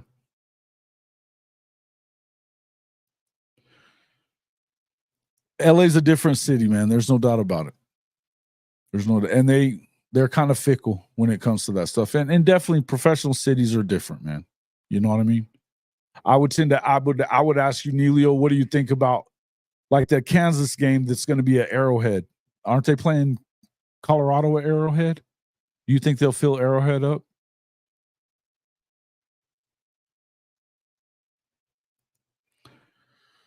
I'm nice to Lincoln. Are you shitting me? Well, yeah, I'm not very nice. I tell the truth about him. I just don't spend every day talking about the cat like some guys we know.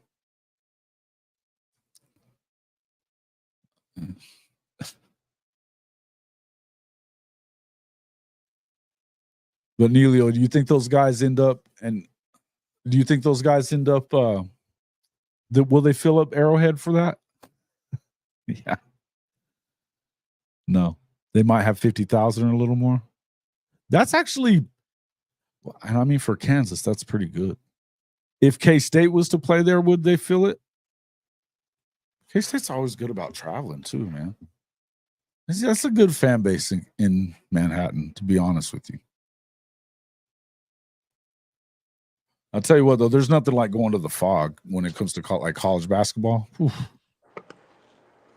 The Fog was amazing. Hey, Jason. Yeah. I will let that listener know that Charlotte is a pro city. Yeah. And when we have high school games, South Carolina versus North Carolina schools, they go to the stadium. And I can tell you, there are pretty much more people at the high school games than there's the pro games. So it doesn't really matter about the city. It's just the fan base.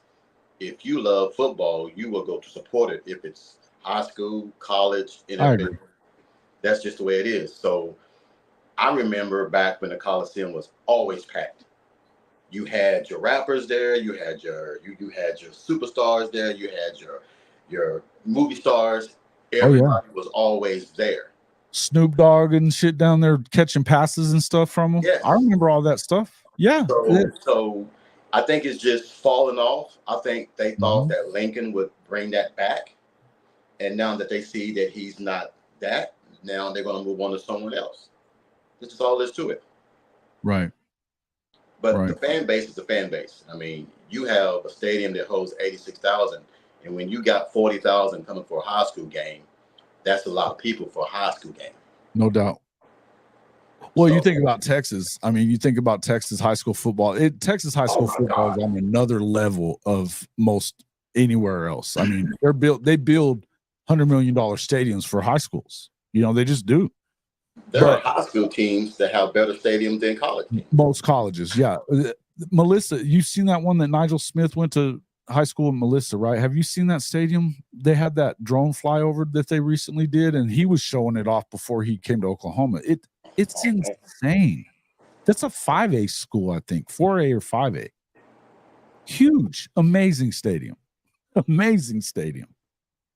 And I mean, they're not like a real powerhouse. They're pretty good, but they're not. They haven't like won state championships or anything that I know of.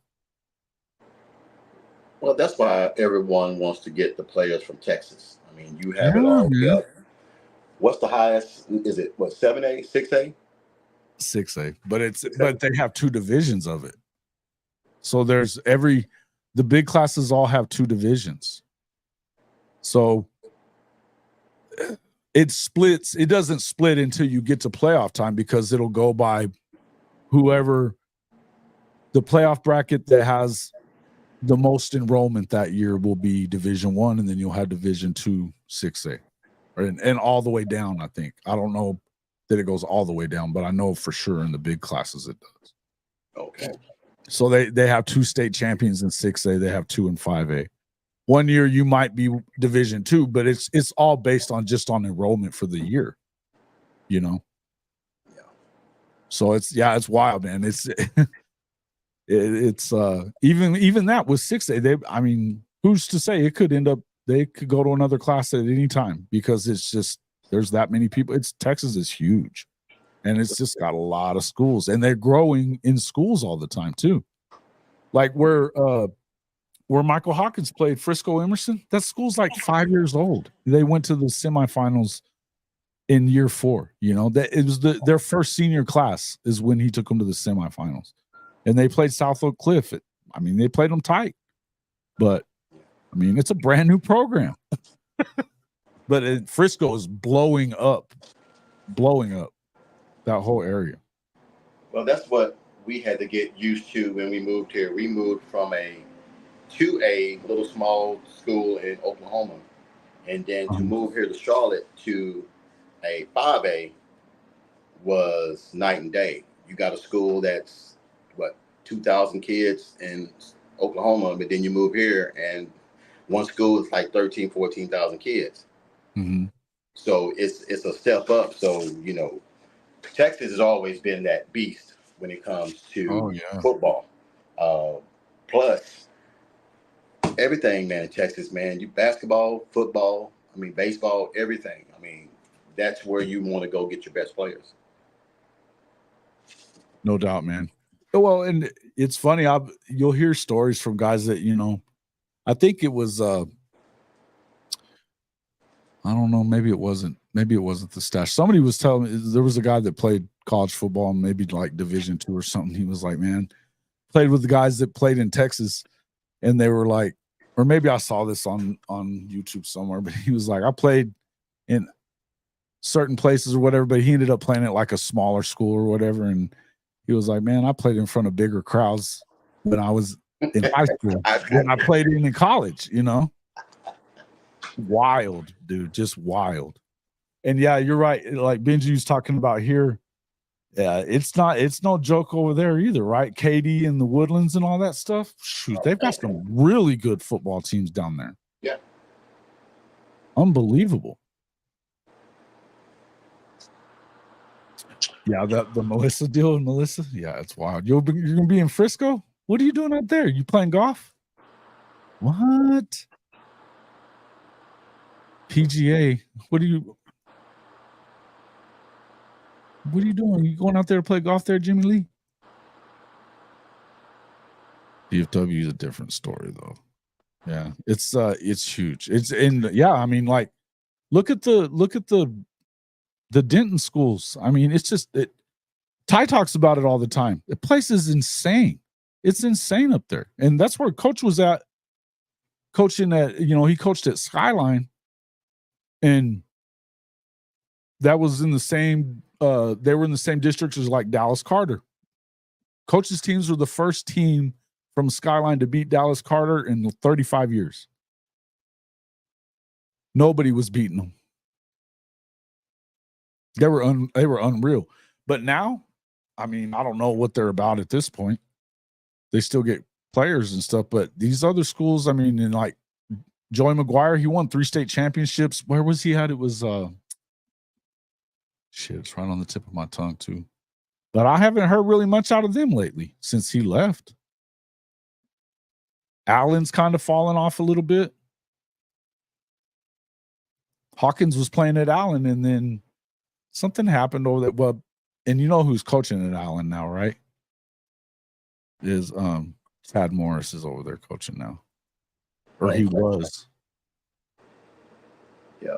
Well, Allen is well known. Oh, yeah. Well, I mean, they won 4 straight state championships when Yeah. Kyler was there. Yeah. Yeah. You know, but Southlake Carroll's not what they were whenever, you know, when Bryles was there either. But it's just a history of Texas. You know, you can look at it, and each division, each whatever you want to call it, 2A, 3A, 4A, 5A on up, everybody has their tradition when it comes to Texas football. Nice. Yeah, dude. Texas football is a different animal. Texas high school football is different. And even in the rural areas, you start getting away from the cities even. 2A, 1A schools, the town literally locks up everything. The entire town will leave and go watch the game 100 miles away, wherever it is. Some of the best football I watched when I was a sports writer in Texas was the 2A, 3A games. Hard hitting, nasty. When Coach got here to Hobbs, he'll hate it that I tell you this story. When he got here to Hobbs, he played Andrews. That's where Jeff Levy went to school. And I knew that was a bad idea because they never play them. And we're talking about they're about 60, 80 miles away maybe. But it's really close by. And they don't ever play them. There's a reason why. They play them in basketball and all these other sports. They don't ever. This is a basketball town. And he played Andrews. I was like, oh, that's going to be bad. And they got the shit kicked out of them. Just blown out. And Andrews was like a 3A school. Beat the brakes off of Coach and them. Wow. Yeah. It was. And they're kind of good. That's where Levy played. I mean, they've got some good players and stuff over there, but they're not like state championship caliber, or they don't really go super deep in the playoffs that I know of very often. Well, because I was at Midland, I was at the newspaper in Midland for a while, and like that's where Permian and from Friday Night Lights is in Odessa Permian. Then Midland is 20 miles away, Midland Lee. It's where Cedric Benson went to school. And some other guy, what was that other freaking lineman? Eric Winston. You remember Eric Winston that was the lineman for the Texans for a long time? Yeah. He went to Miami. He was a stud. The guy was a bad dude. But yeah, man. Well, the movie was based off the Texas football, correct? Yeah. Yeah, no, Friday Night Lights. Yeah, Permian, Odessa Permian, that was a real thing. I mean, that was the book was the guy that wrote the book.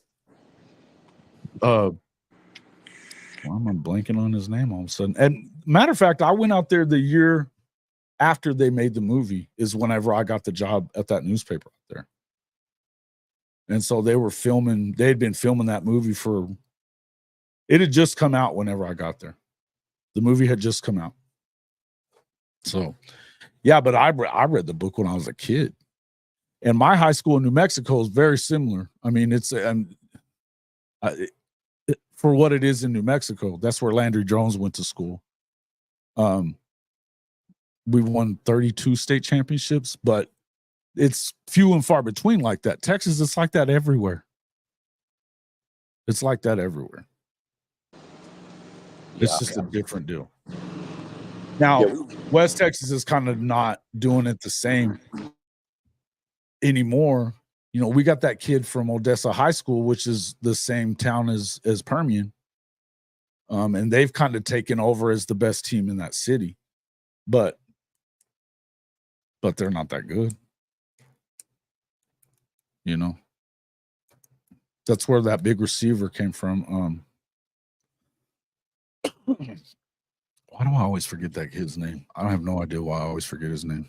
Yeah, we're trying to figure out now where my nephew's going to go. They just moved to Dallas, Give and I think Ruby the he's ball. a sophomore in high school, and we're trying to figure out which school he's going to go to.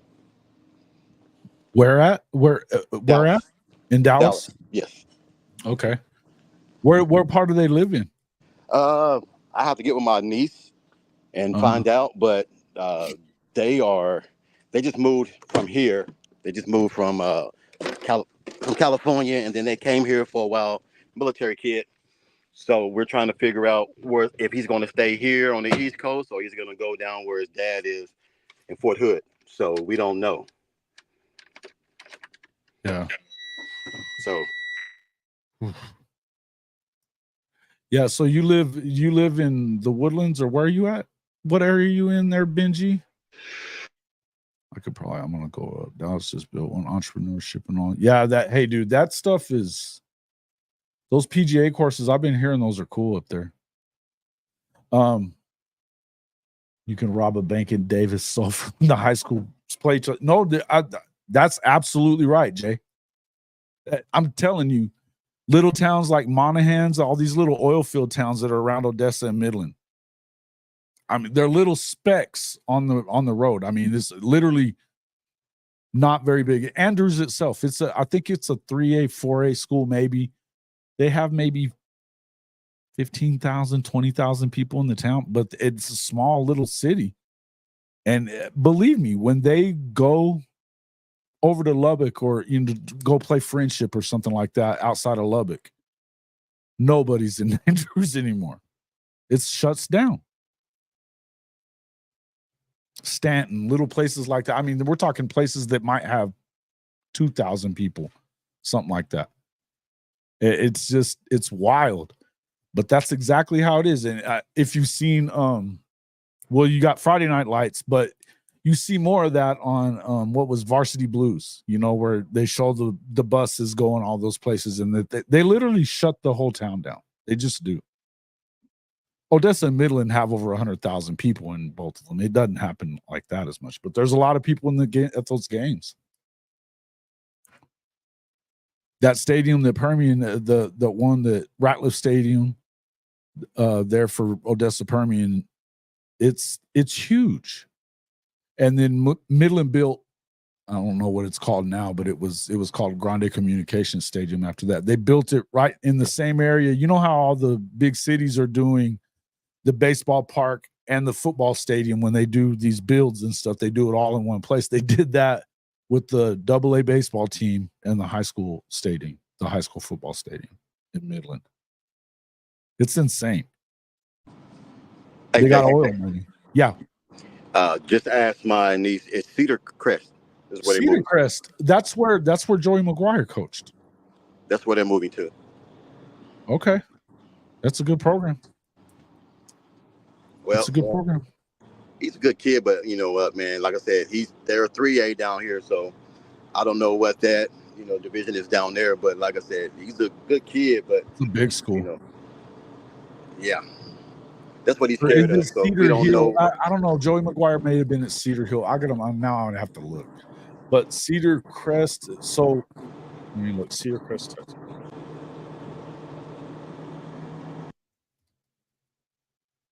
Man, it's hard to keep up with all those. I mean, there's so many big schools. Well, the reason I was asking because he's starting here, but like I said, I don't want him to move down there and then the new kid at a new school. You're going to be pretty much on the back burner until you let your talent show up and everything, or your hard work show up. Then you might get a chance. That's actually a nice. So let's see. That's. Yeah, Wynnewood, and that's actually a good place. I was trying to look and see what all the high schools are around there. Get a little closer here. I don't know. Man, if Coach was in here, he'd be able to tell you exactly where it is. I get lost when I go around there. It's so big now. But it's like South Dallas, Cedar Crest. Near Oak Cliff, it's right next to Oak Cliff. Wolf Creek. That's a nice area. Yeah, it's a good spot. It's a good spot. So, let me look up where Coach McGuire was at.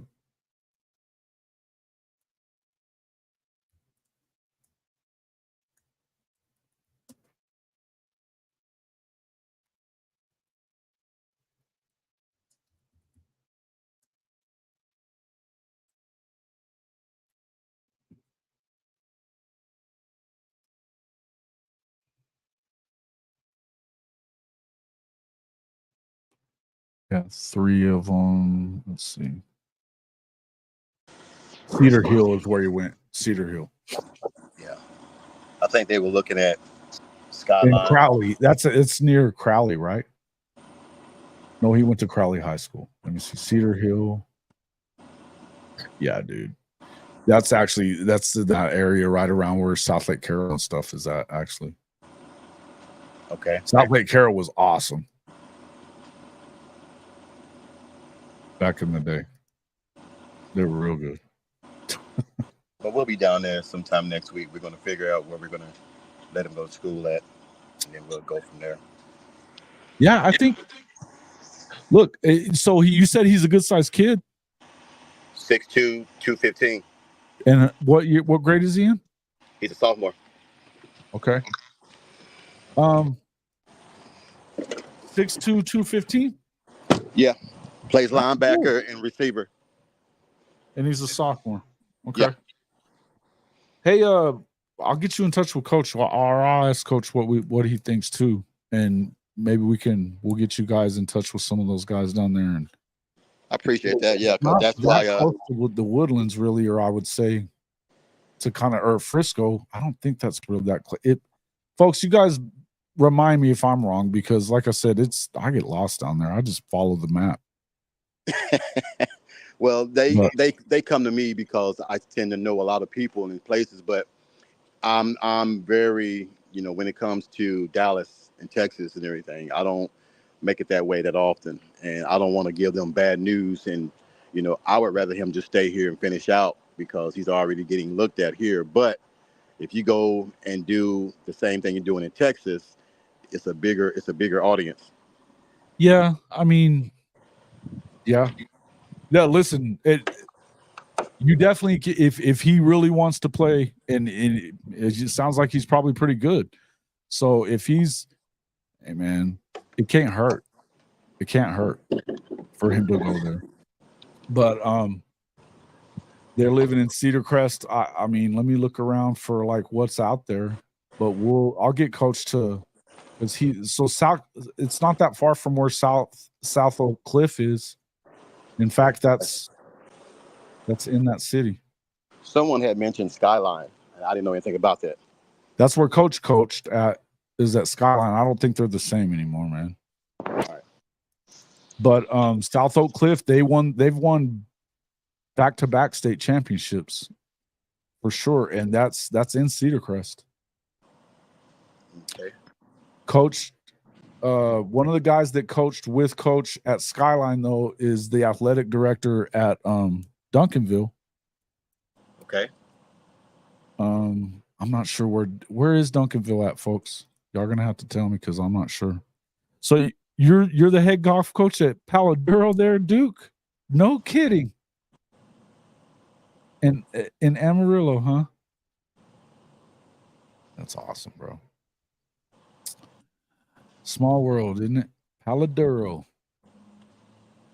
Canyon, South Dallas. Yeah, okay. So it's not too far then.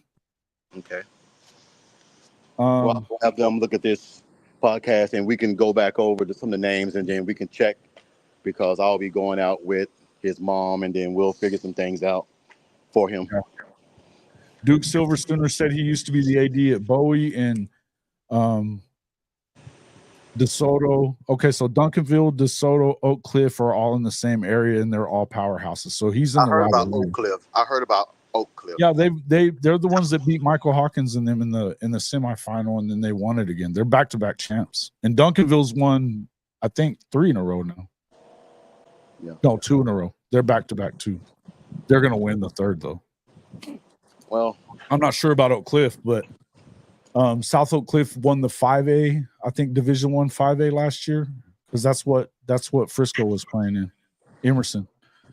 And yeah, man, that's good football right there. That's a good area. I'll see what and coach, like I said, he knows. Well, and I'll tell you what, you know who's the coach at Duncanville is Rashad Samples' dad. for real, I didn't know that. Yep. Oh man, That's Samples' dad. So Duncanville's it's really good. Really good. well, Oak Cliff is always good. DeSoto's really good too. Yeah, they moved up to 6A and that's what Benji said. They should be playing 5A and they moved up to 6. That's how competitive it is. Well, I think he's gonna excel anywhere, but he's old fashioned. He likes to. He wants to play. He wants to competition. That's good. That's what will get him to the next level. Then you know that. Well, the division that they're playing in, man, he's unmatched. I mean, he needs to go somewhere where he's gonna get challenged, because you and I know if you play lesser competition and then you get to the big place and then you can't show up, then you're gonna be left behind.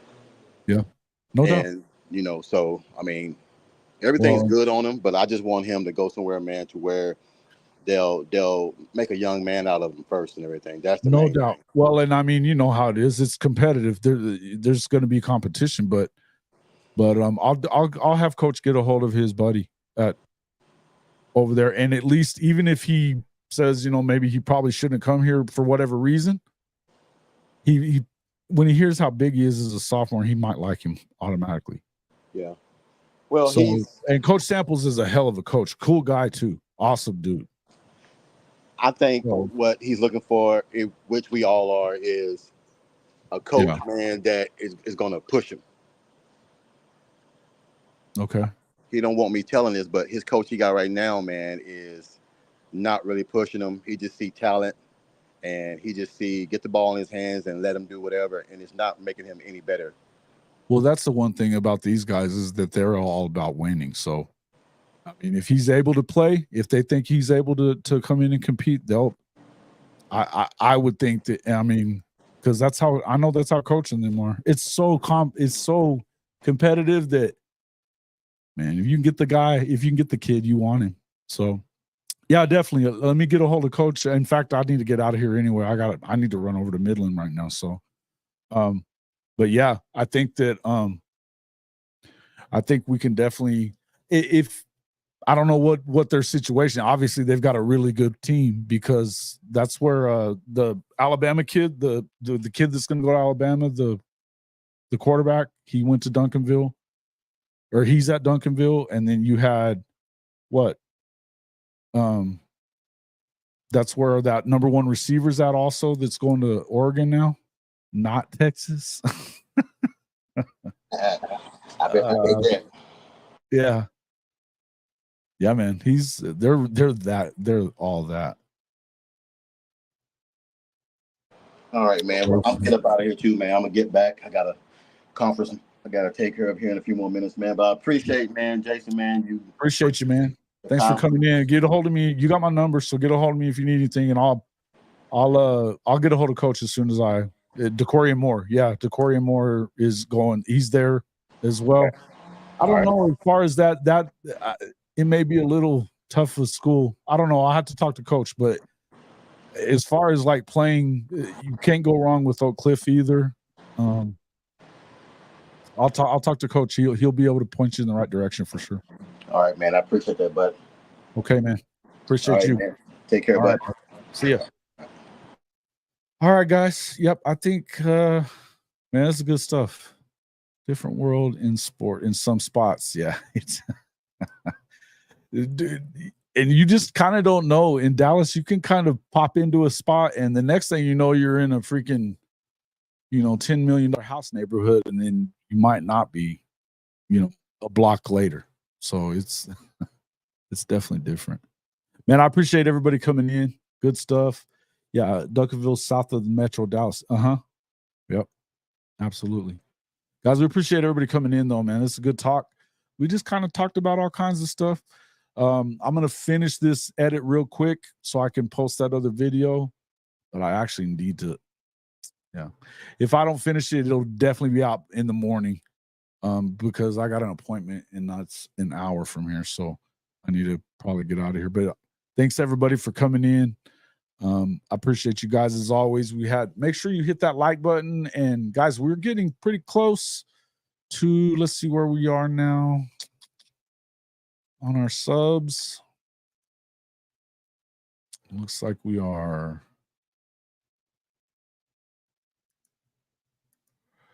36:43. So we're crawling a little bit. So, man, like I said, we got some stuff coming in, for signing and all that kind of stuff for the giveaway. But I appreciate everybody coming in here and just kind of share us around, man. Help us get to that 4,000 mark. It'd be awesome if we hit 4,000 before the season got started, man. I'd love it.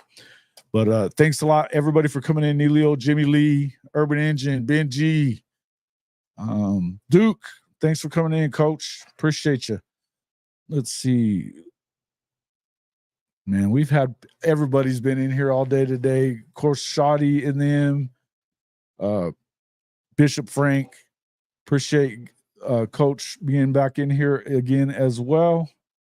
Hey, man, this is Coach Ricks, the Chicken, of course. Hey, all my guys, I appreciate all you guys for coming in and spending some time with us. Benji, Center in Texas.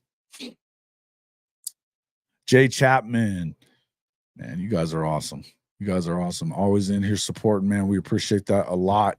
Make sure you hit that like button. Share us with your friends. It helps us a ton. Gets us on that algorithm, man. I'll update some keywords before I get out of here. But thanks a lot for coming in. We'll see you on the next one.